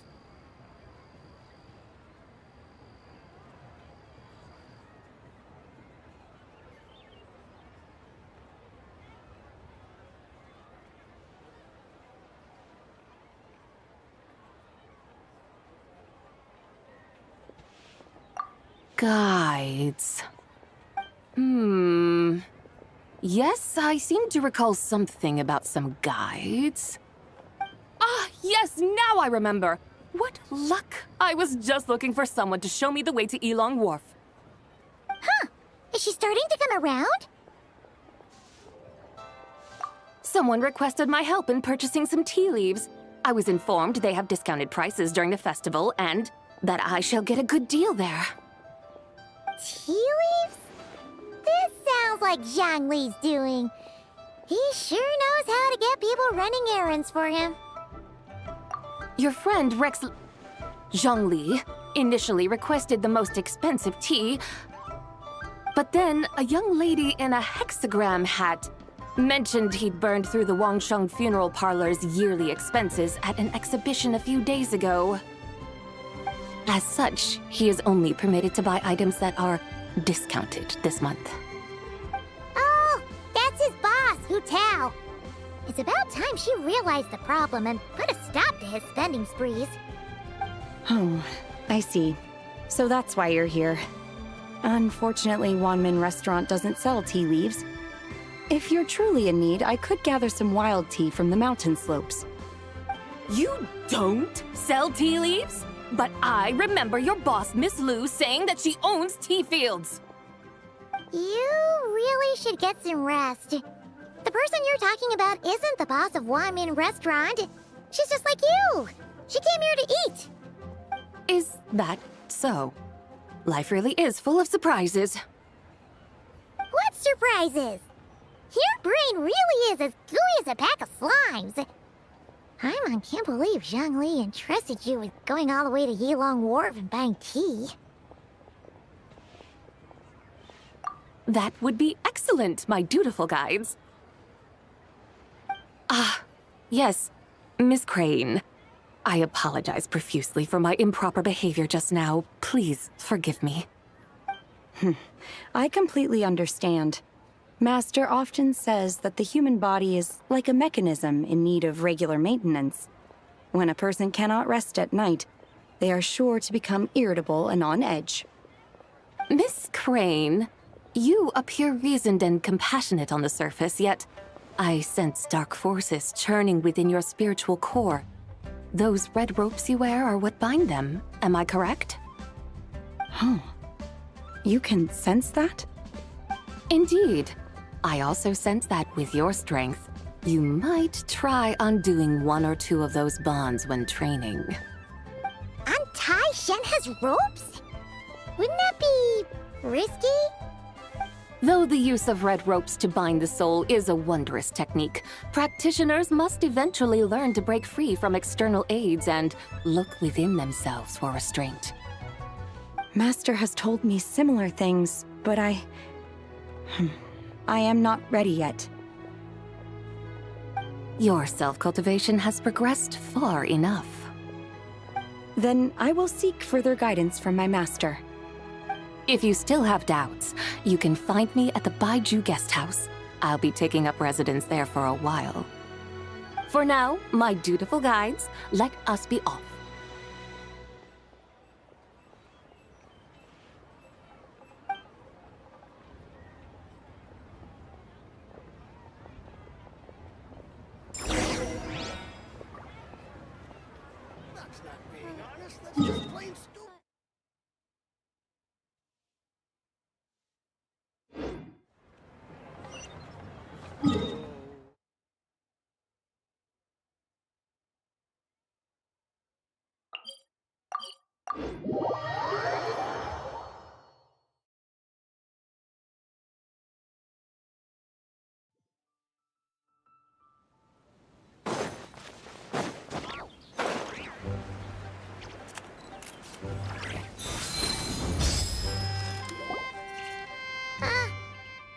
Yilong Wharf? How do we end up on this mountain? Is that small town over there not Yilong Wharf? I sense a familiar scent wafting through the air. You're right! Except for the smell part. Paimon doesn't smell anything. That is because this scent is the essence of jade, which can nourish the spirit. Oh, yeah! Shenyu Vale does have a lot of jade, but Paimon didn't think jade smelled like, anything. Naturally. This has reminded me of something. And what's that? A few simple tricks for mastering one's power.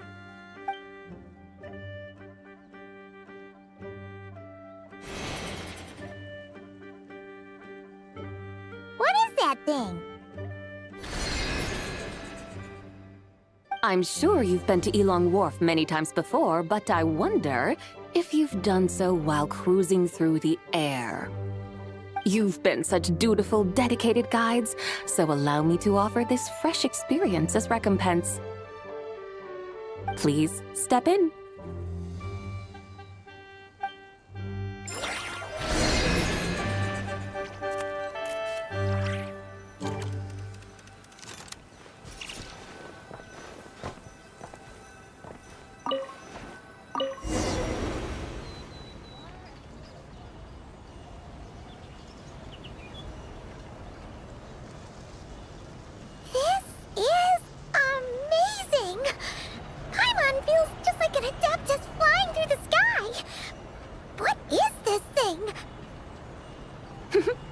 I created it from my memories of the chariot of the Lunar Palace. Many years have passed, so there may be some discrepancies. Nonetheless, it is functionally much the same. A lunar chariot? Wow! Paimon never imagined she'd get to ride in one! So, Zibai, does that mean you used to work on the moon? Work. That's an interesting way to phrase it, though I suppose you are correct. I was once an angel, a member of a race tasked with guiding humanity. Then, graced by serendipity, I became a moon envoy. Huh? What's a moon envoy? Some kind of super important angel? As you would understand it, a moon envoy is a job title. Any angel, or non-angel, can become a moon envoy. Does that mean you're not the only one? Of course not. Though my memories are still hazy, I vaguely remember some of my colleagues. There was one who liked to take on the form of an ibis. An ibis? Could it be... Can all moon envoys turn into animals? Does that mean Lauma could take that job? She can turn into a deer, and moon chanters are some sort of Luna envoy anyway, right? Moon chanter? I have no idea what those are. Oh, okay then.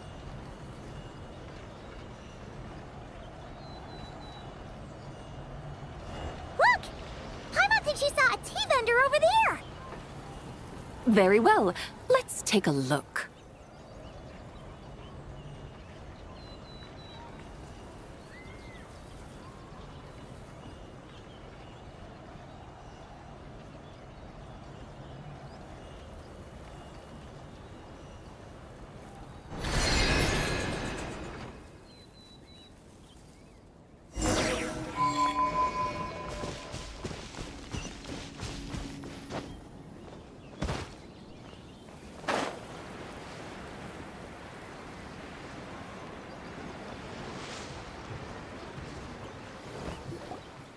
Welcome, please have a look around.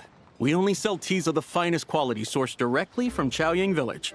Right now we're offering a special discount for Lantern Rite. Look over there! Discounted tea!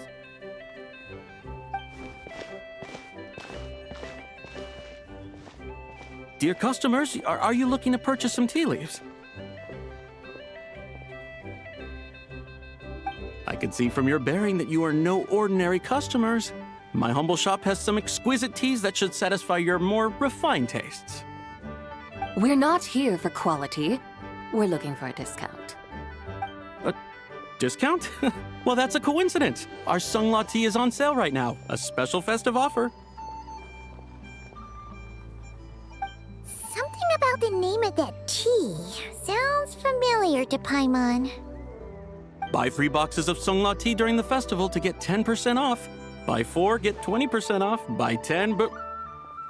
That's right! 10 boxes at half price. Have you been to our shop before by any chance? Oh, Paimon's definitely heard this spiel before. 3, 4, 10, 10, 20, 50. Zibai, what are you muttering about? When purchasing 3, 4, or 10 boxes, the corresponding discounts are 10, 20, and 50%. The intervals between the two sets of numbers are 1 and 6, and 10 and 30. Look! Her eyes turned blue! That's gotta be a first! If the differences between intervals remain equal, the interval after 6 should be 6 plus the difference between 6 and 1, which is 11. Similarly, after 30, the next interval should be 50. Therefore, extrapolating upward, the next two numbers in each set should be 21 and 100. You're making Paimon's head spin! Those numbers, what do they mean? They mean that if we buy 21 boxes of Sungla tea, we should get a 100% discount!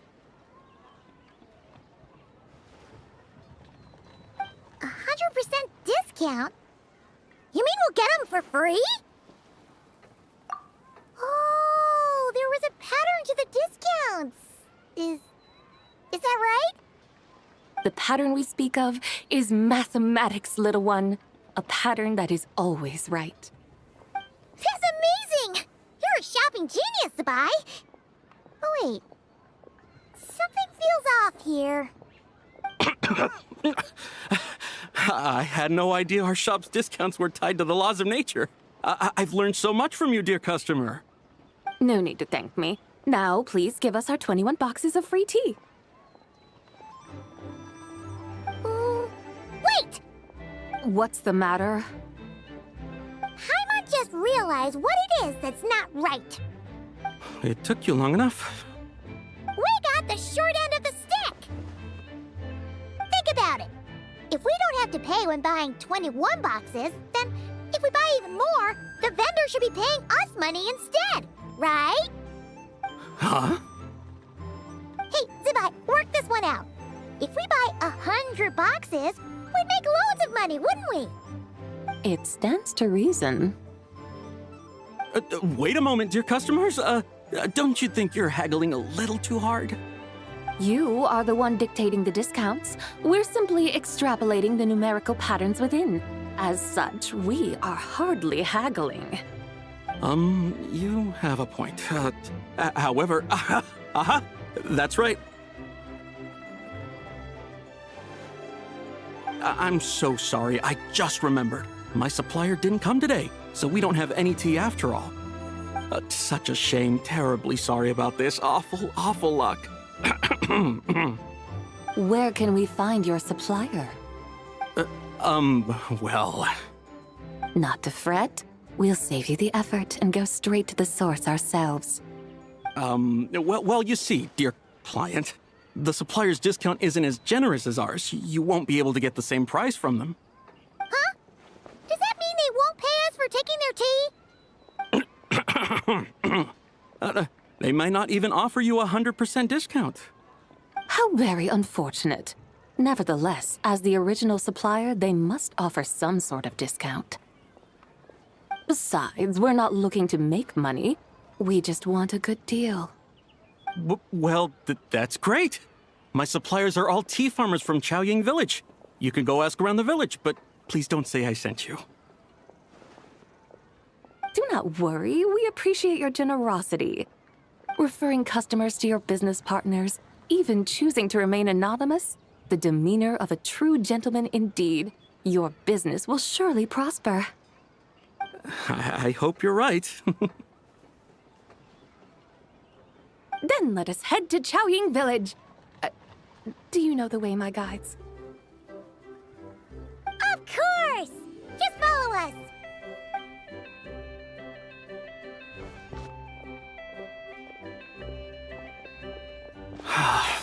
What otherworldly beings were those? Thank the heavens I managed to send them on their way. I should hurry home and pray to the White Horse Adeptus. May she bless me such that I never encounter such customers again.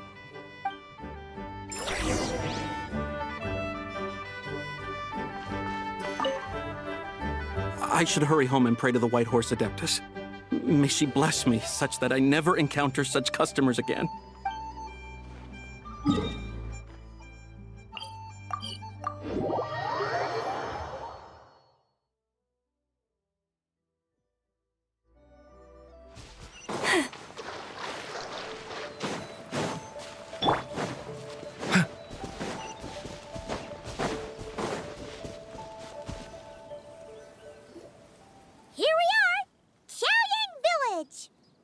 The mountains and waters are pristine.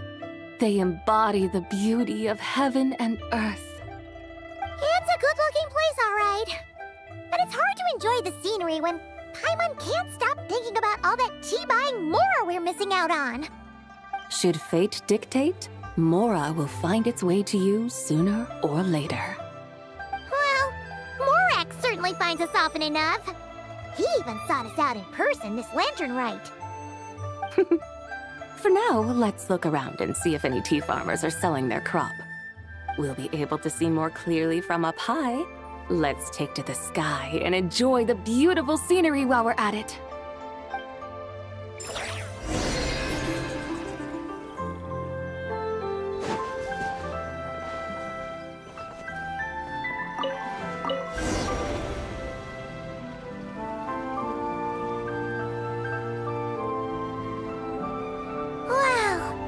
Chaoying Village looks beautiful from up here. Indeed, the houses here are quite different from those in Liyue Harbor.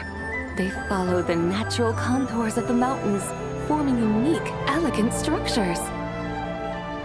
Yeah, it's super beautiful.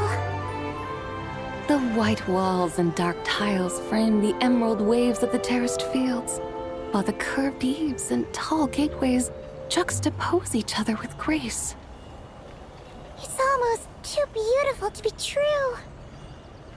The crowing of roosters and barking of dogs, the calls of farmers working the fields, a vibrant pastoral chorus overflowing with earthly vitality. Yeah, it's incredibly beautiful, huh? Have you studied the linguistic arts by some chance? Huh? Your vocabulary for beauty seems rather constrained. Paimon knows how to say pretty as well. I see. Now then, let's take a look around and see if we can find any farmers selling tea.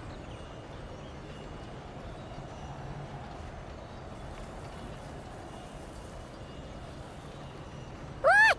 There's someone in that tea field! And they look kind of familiar. Wait, is that Lu Xiangxiang? And who is that? Oh, you'll remember her once you see her up close.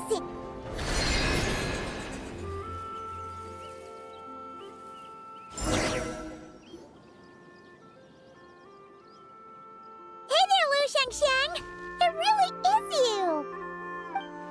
Huh? Paimon, Traveler, and the White Horse Adeptus. Fancy seeing you here. The White Horse Adeptus has a name now. You can call her Zibai. And you are... Wait. I remember now, you're... Don't say anything about food poisoning or fish. You're the young lady who wanted to rise above the rest, are you not?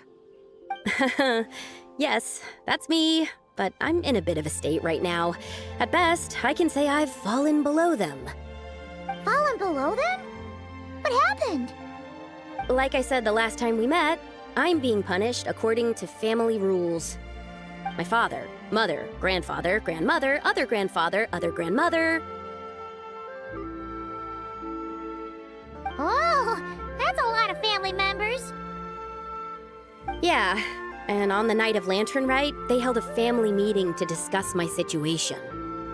So, they do care about you. There's no doubt they care. But they think that since I caused all that trouble in Liyue Harbor, it shows I can't be trusted on my own. They decided to ground me. Ground you?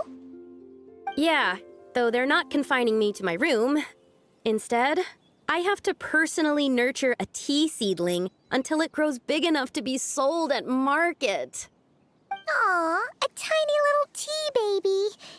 Do they want you to experience what it's like to be a parent? It's supposed to cultivate my character and temperament. They say this will help me calm down and reflect on my issues. What happened in Liyue Harbor really wasn't your fault. Oh well, at least this punishment doesn't sound too harsh. So, how long will it take for the little tea baby to grow? Actually, I don't know. I've never grown a tea tree before. It usually takes 2 or 3 years. 2 or 3 years? Yes, the tea in this garden requires 2 or 3 years to mature. That long? Zibai, you're not making this up, are you? How do you know so much about growing tea? When the plants thrive and grow, that is the meaning of my name. I can tell at a glance when their season of ripening will come. Do I really have to waste 2 or 3 years here? Why is this happening to me? I'd only just found my direction in life.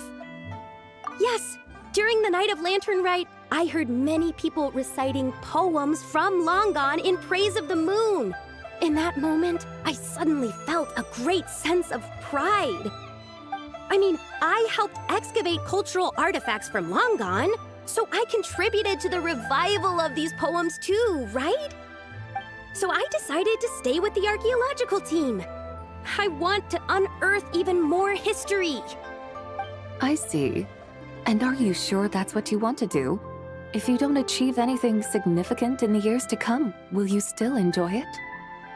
Yes, because archaeology gives me that boom shakalaka feeling. Wait, did Xiangling teach you that? That's right. I was asking her for advice. She said that if something gives you that boom shakalaka feeling, then it has to be worth pursuing. I immediately thought about how, when I'm excavating in the ruins, I always feel like there's a ghost standing beside me, and not in a spooky way. It feels like my great-great-great-great-great-grandmother patting me on the shoulder and saying, "Keep going. You're about to rediscover some grand ancestral knowledge." Right? It feels like I've made some kind of connection with my ancestors. Isn't that amazing? Since you've made up your mind, you should give it your all. And I'd love to, but I'm still grounded. Run away, summon up a little boom shakalaka, and leave the tea garden behind. Flee this village. That might be going a bit far. You don't want to lead others astray, Zibai. Yeah! Tell them about your great-great-great-great-great-grandmother. She must be the most super-duper ancestor to have ever risen above the rest, right? I'd be better off telling them about the White Horse Adeptus. After all, she's the supreme riser above the rest who saved my great-great-great-great-great-grandmother. Then it's settled. Tell your family that your decision has my blessing. Thank you, Zibai, but I don't think cosplay is going to work on them. They won't listen. They don't need to listen. You need only follow the rules they've set out for you. What do you mean? As I'm sure you know, some ancient texts refer to the White Horse Adeptus as the Daughter of Time. My family history contains such records, but what of it? If the White Horse Adeptus were to manipulate time to make your tea seedling grow overnight, then you'd be free, correct? Is that how it works? If the White Horse Adeptus were to really get involved, my grandfather would let me leave right away, but who really believes that she'd show up and help? It's not as if you have any other options. Why not try calling out for help? It won't cost you any more. Guess I might as well. I've got no better ideas anyway. White Horse Adeptus, if you can hear me, please save me from my predicament!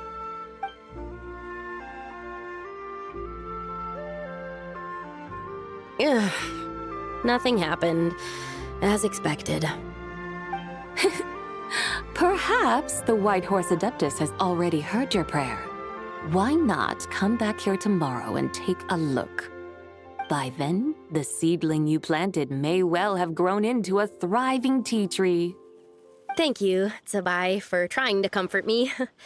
I do feel better now, kinda. But can't you really do something like that?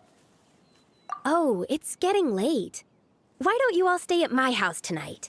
My family may be strict with me, but they're always welcoming to guests. That sounds great!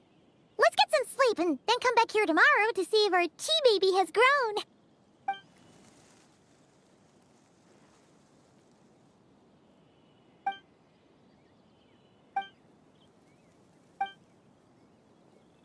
Oh, the tea tree! Whoa! Your tea baby is all grown up! Indeed, it has grown into a mature tea tree that can stand tall in the face of wind and rain. How is this possible? It must be the work of the White Horse Adeptus. Your prayer must have moved her. Are you sure? Perhaps she heard your prayer and chose to answer the call. She once saved my great-great-great-great-great-grandmother. This time, she saved me. That's incredible! must be blessed by the White Horse Adeptus. I guess so. I need to tell everyone the news right away. They'd better. Since this is the will of the White Horse Adeptus, I don't see how they could object. Go. And if you run into any more trouble, call out to the White Horse Adeptus just like yesterday. Thank you so much. Paimon really thought you were going to use Adeptal energy to make the tea baby grow, Zibai. When an Adeptus exerts effort, consuming their energy, is that not using Adeptal energy?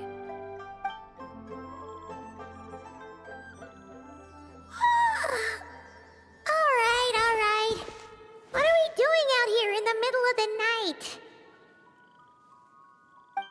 We're here to help Lu Xiangxiang fulfill her wish, of course. Can you really make the tea baby grow? It won't be easy, but there are ways.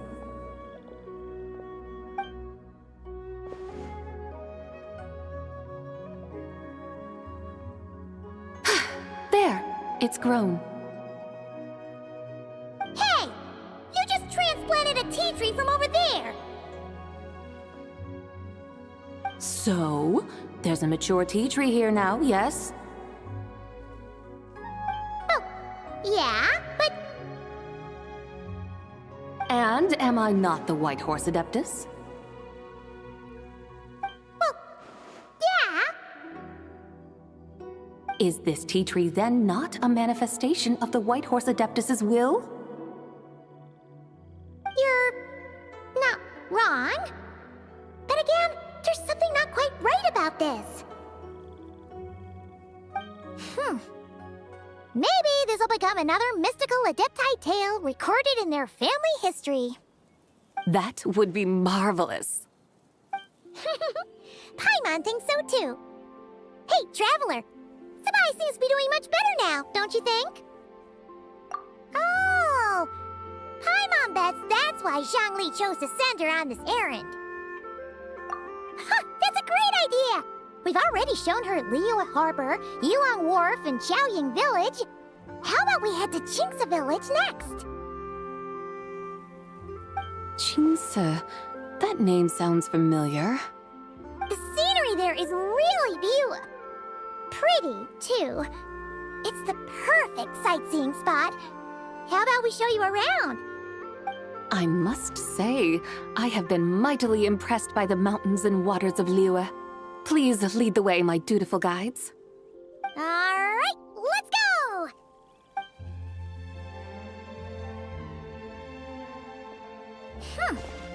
Paimon can't help feeling like we've forgotten something. Pay it no mind. I've already forgotten more than you will ever know. All right. If we forgot something, it can't have been that important to begin with. Qingce Village, here we come!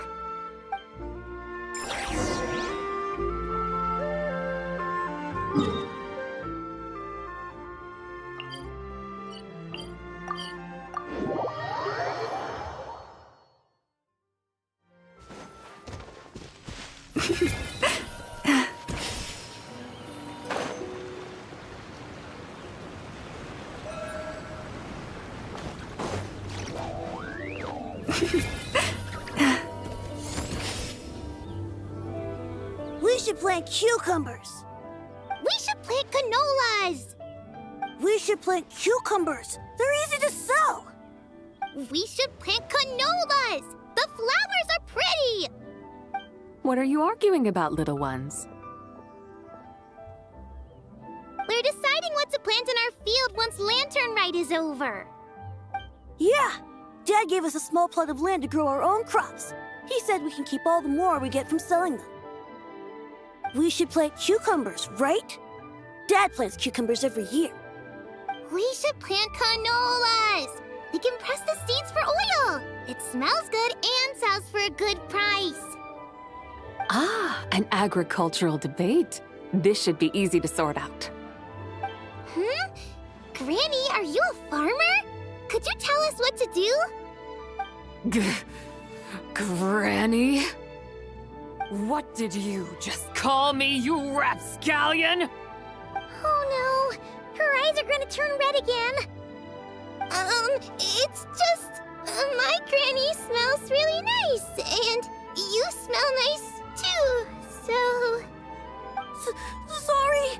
How about we call you Auntie instead? Auntie?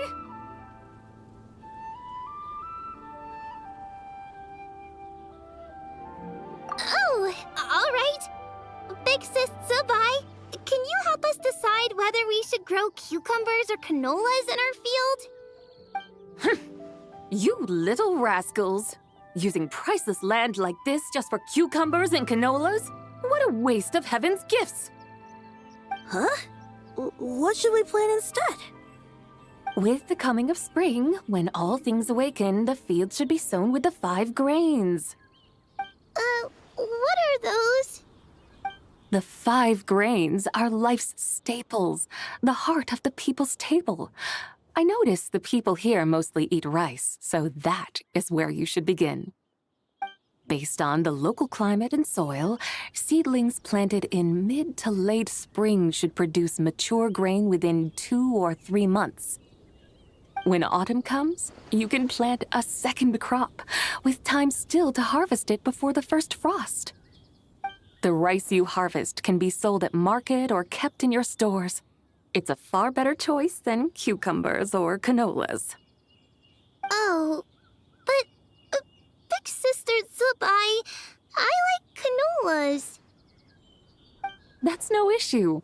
It is unsuitable for continuous cropping in any case. You can rotate it with rice to maximize your yields. After the second rice harvest, around wintertime will be the perfect opportunity to sow their seeds.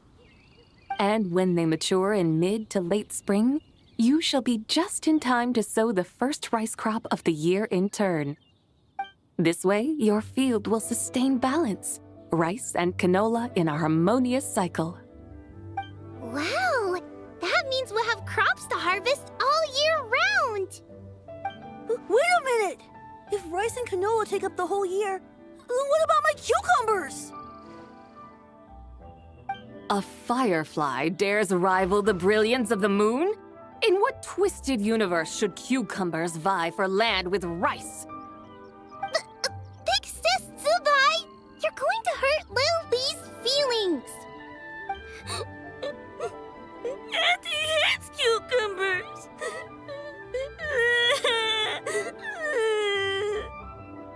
Stop crying this instant!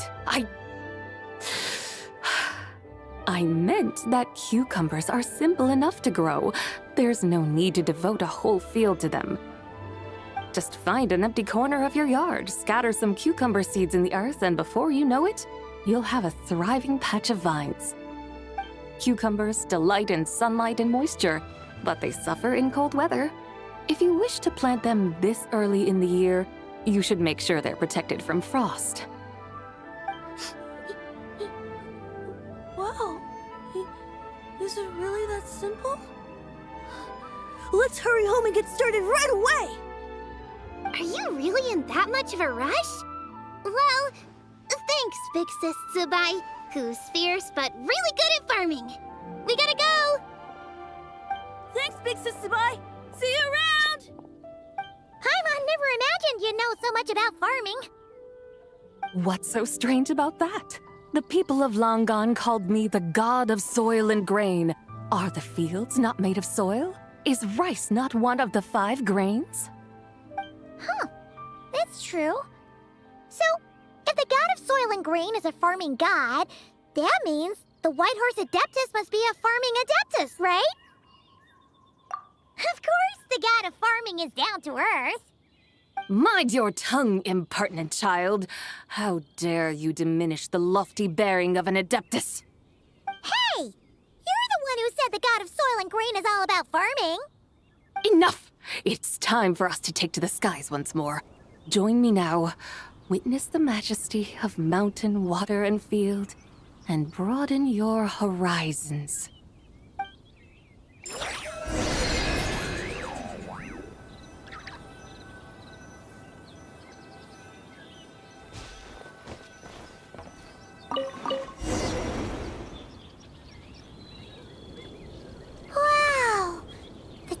places look so pretty from up here. The mountains tower like pagodas, the hills coiling at their feet like shells. Layers built upon layers, rising and falling in harmony. A truly unique and mesmerizing sight. Thinking about it, you have a special connection to this place, you know. A special connection? Yeah! There's a local legend about a white horse leaping from a pure spring to follow Rex Lapis into battle. Don't you remember? You must have been living in seclusion around here. That does sound somewhat familiar. Oh, and if we keep going up this way, we'll reach a super-duper spooky spot. You might have a connection to that place, too. There's an ancient array that seals away the remains of a fallen god. A god's remains? Yeah! The people of Liyue turned that story into an opera called The Sanctification of Tao Do. Does that ring any bells? Tao Do. Huh. The 7 and 8 gates array. That's right, that's right! You do remember! Bune, the god of the underworld, who could pacify the forces of life and death. Huh? So, Tao Do had another name? Let's go take a look.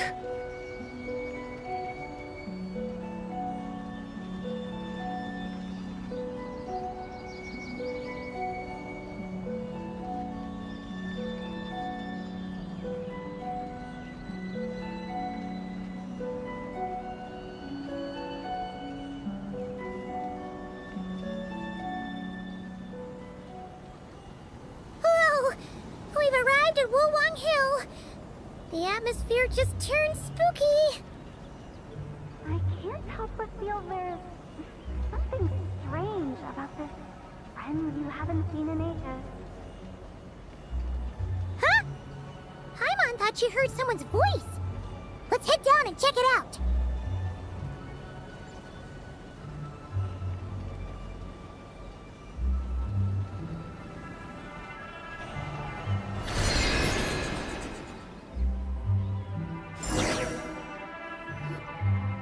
I can't help but feel there's something strange about this friend you haven't seen in ages.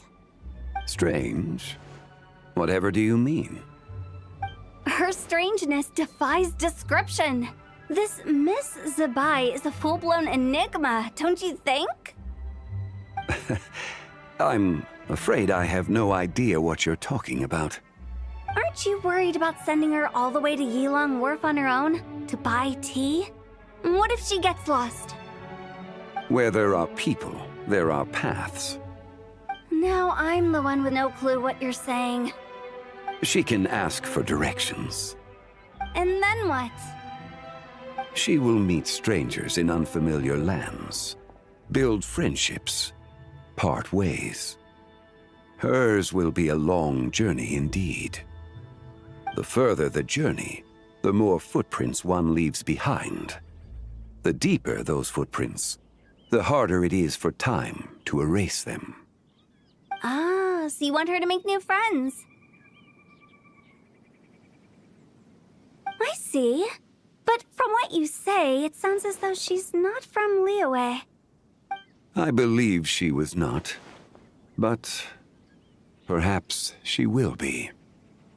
You're sounding stranger by the second. Huh. Oh, over there. Oh, look who's here. Hotel! Zhongli! What are you doing here? Traveler, Paimon, fancy meeting in a place like this. Oh my, and Miss Zibai too. Sounds like fate to me. We were taking Zibai to buy some tea from Yilong Wharf. Zhongli sent her there, though she didn't even know the way, and... Oh, drat! We forgot the tea! Oh, Paimon knew we were forgetting something!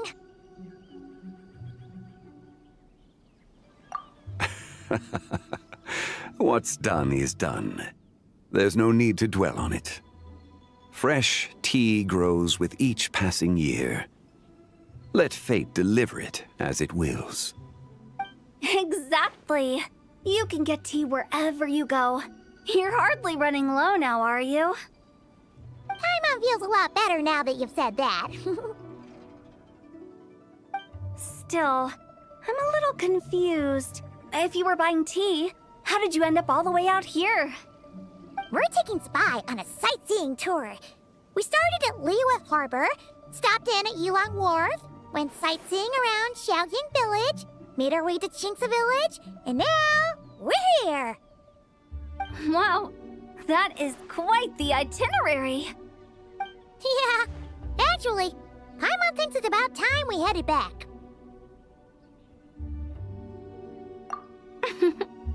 I'm here to pay my respects to my ancestors. My dear consultant kindly agreed to join me. It is Lantern Rite, after all. Adepti and ancestors should be venerated alike. Ancestors? Wait, could you be... Are you heir to the Wu-Wong Kid? Or perhaps the lone butterfly of the Crimson Flame? Whoa, have you got all your memories back? Huh? Miss Zibai, you know about the Wangsheng funeral parlor and the 8 adepts? I happened to hear a storyteller expound on the sanctification of Tao Do. Lots of people know that story, sure, but very few can discern my family lineage from just a glance. Well, Zhongli, your friend here really is quite something. Unfortunately, there's no time to dally right now. We have a hill to climb. Perhaps once today is done, we can find time to chat over tea, recite poetry, and admire the moon? That would be wonderful, Director Hu. Oh, and before we go, you've been traipsing around all day. I suggest you stop off at the Wangshu Inn on your way back for a good night's rest. Wouldn't do to exhaust yourselves,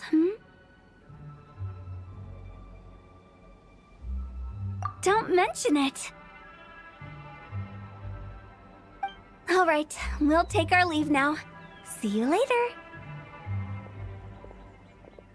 Hotel's so thoughtful. Why don't we follow her advice and stay at the Wangshu Inn tonight? Zibai, you can see the whole of Dihua Marsh from up there. The view's amazing. Plus, you can sample Smiley Yin-Xiao's cooking. Wangshu. An intriguing name. It couldn't hurt to check it out. Awesome! Let's go!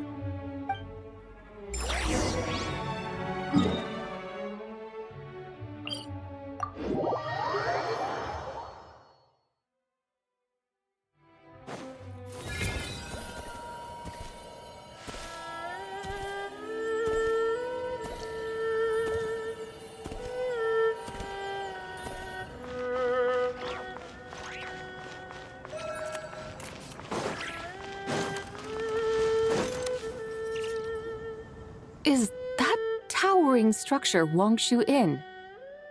Sure is. We can take the lift up from over there. Always walking the path long trodden. Does retracing others' footsteps not tire you? Come on, get in. We'll fly to the top.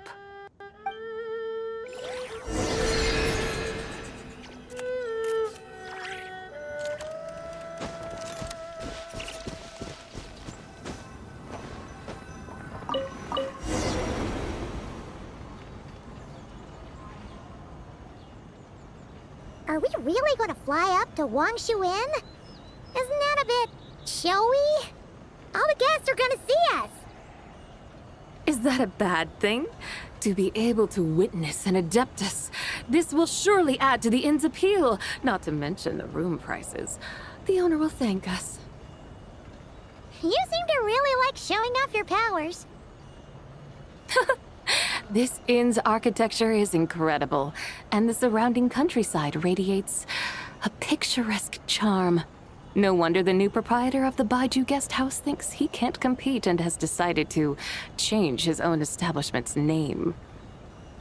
The new proprietor? Ah, you mean Lu Shengsheng's dad. So you know about that, too. Personally, Paimon thinks it should go with something like Rex's Rest. That's a contender's name if Paimon's ever heard one. A fitting name indeed. So you think the guest house should change its name, too? Paimon kinda thought you'd say something like, such sacrosanct traditions must never change. Time flows ever onward. Why should the rules of yesterday be carried forward into the world of tomorrow? The people of today should determine what is to be kept. Huh. You're not as old-fashioned and stuffy as Paimon thought. The years ebb and flow, seas recede to reveal fields. In the vastness of time, I am but a wild horse in a boundless sea of dust. Even Rex Lapis, having waded through the waters of the river of time, is not quite the same as before. Zhongli? What was he like before? That is another story for another time.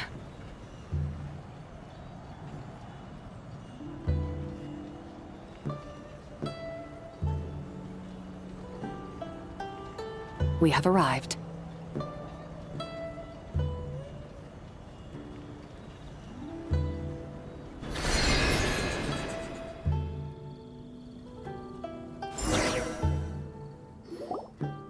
Whew. This is the first time Paimon's ever flown up to Wangshu Inn on a chariot. Everything's so different when you're up high.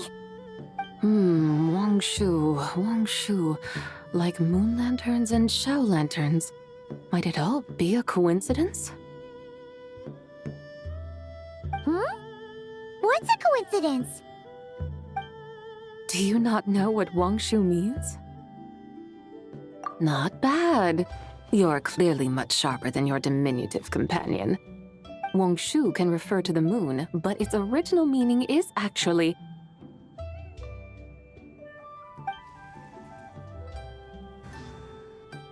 the goddess who rides the bright moon's chariot. And you must be the conqueror of demons. Xiao! Paimon was wondering if we'd disturbed you by flying down from the sky. Not at all.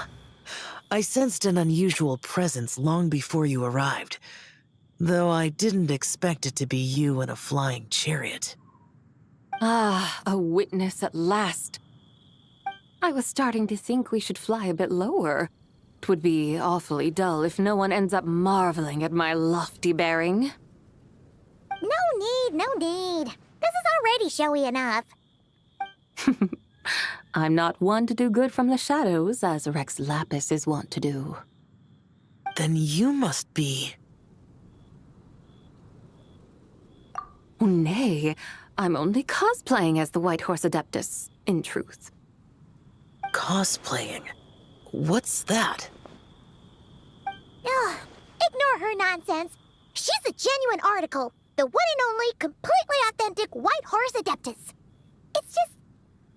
Xiao, did Zhongli say anything about her being a teensy bit... not quite right? Mental instability, perhaps? Did Zhongli tell you that? No, this is my own speculation. Well, you pretty much hit the nail on the head. It's like her brain's filled with a bunch of slimes right now. All gloopy and messy. There's a hot-tempered pyro slime, a math-obsessed hydro slime, and a mischievous little animo slime. But don't tell her Paimon said that, or she'll come and tell us all off. You white-haired rascal! Do you think I can't hear you? Uh-oh! We're in for it now! White Horse Adeptus.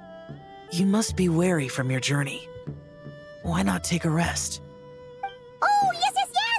You must be hungry, right, Zibai? How about we get some food?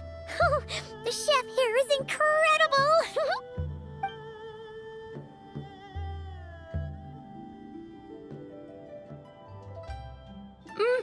It's so hot! So spicy! you okay? Do you want Paimon to get you some water?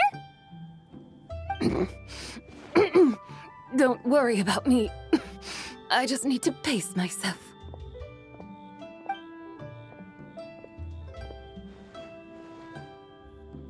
So, regarding your friend and her condition, does even the Lord of Geo have no solution? Zhangli said we should wait and she'll get better on her own. But who knows how long that's gonna take. Is that why her personalities change so easily? Paimon thinks that has something to do with her 3 deadly selves. Zhangli told us that the deadly selves are impure, affecting living things that get too close. The White Horse Adeptus's remnant spirit was attached to the deadly selves for a long time. It makes sense that her temperament and memories would have been influenced by them.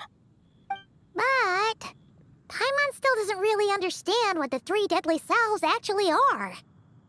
Paimon, as you do not practice self-cultivation, I cannot help you fully understand. But you can think of them simply as emotions and desires. The act of severing the 3 deadly selves is a means of exercising wicked desires and cultivating one's true self. I believe other nations have similar practices. In Sumeru, it is known as shattering Atmagraha. Oh, so it's about emotions, desires, and attachments, that sort of thing. It includes those. I wonder, does she still remember what happened in the past? Some of it, but right now, it's like she was suddenly awakened. Like she's still half dreaming. The half that's still dreaming might remember things, but the half that's awake doesn't quite get it. Conqueror of demons, are you looking to learn about Rex Lapis's past from me? You are an old friend of his, so please, call me by my name. But Conqueror of Demons sounds so much more imposing. In days of yore, he was the Lord of Geo, Heaven's Star. Huh? You said the same thing the day you came back, but what does it mean? I'm afraid I can't remember. Hey! Did you really forget? Or are you just pretending so you don't have to tell? Why not ask Rex Lapis himself? Whether I've forgotten might be up for debate, but I am certain he remembers. He must have his reasons for not raising the past, and you likely have similar concerns. I shouldn't have asked. An answer that suits your style, General Olatis. Now that we're on the subject, though, I suddenly remembered something. Which is? In the distant past, there was a feast, which I attended. I faintly recall the Lord of Geo also being present that day. Oh! And then? What happened? Among the dishes served, there was one that could be found in every household throughout Langan at the start of spring. A dish called Flavor of Spring. I suddenly remembered the recipe for this dish. Is that it? Yes! Since it's Lantern Rite here in Liyue, why don't I make some for you to try? That sounds good.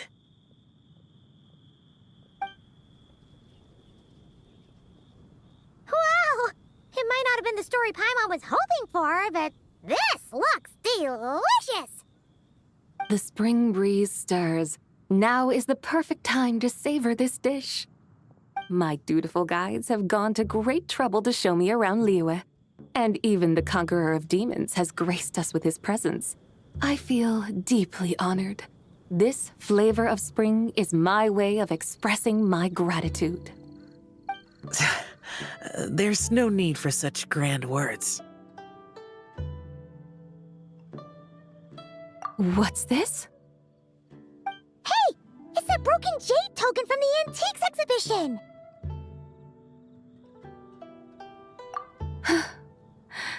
Indeed. This was once an Adeptal treasure of mine. I'm amazed it ended up in your hands. Alas, it serves little purpose now in its fractured state. Please, keep it as a memento. Oh, that's a shame. Can't we fix it? This is the way of the world. Once jade is broken, it can never be made whole. Then, what about forging a new one? That is a good point. That it has ended up in your hands must be a message from fate.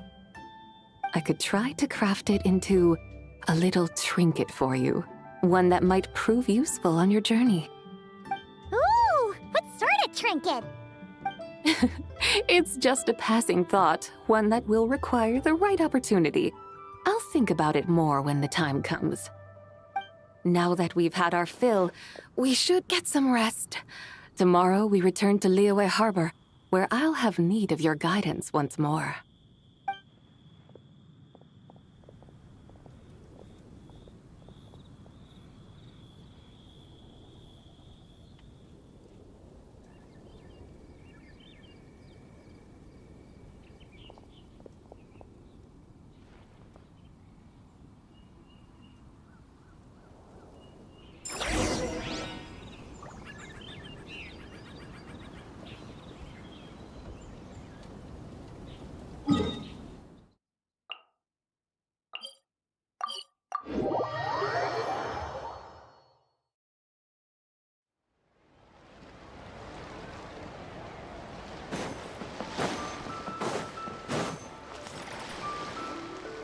Chi-Chi, the lantern ride is almost over.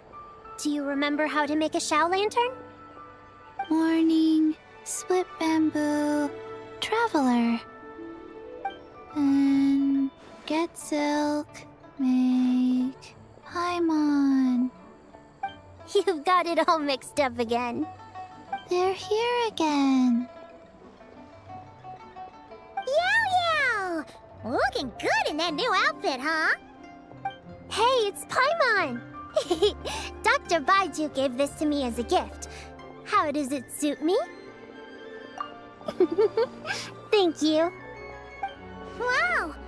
What happened for Baiju to suddenly give you a brand new outfit, Yao Yao?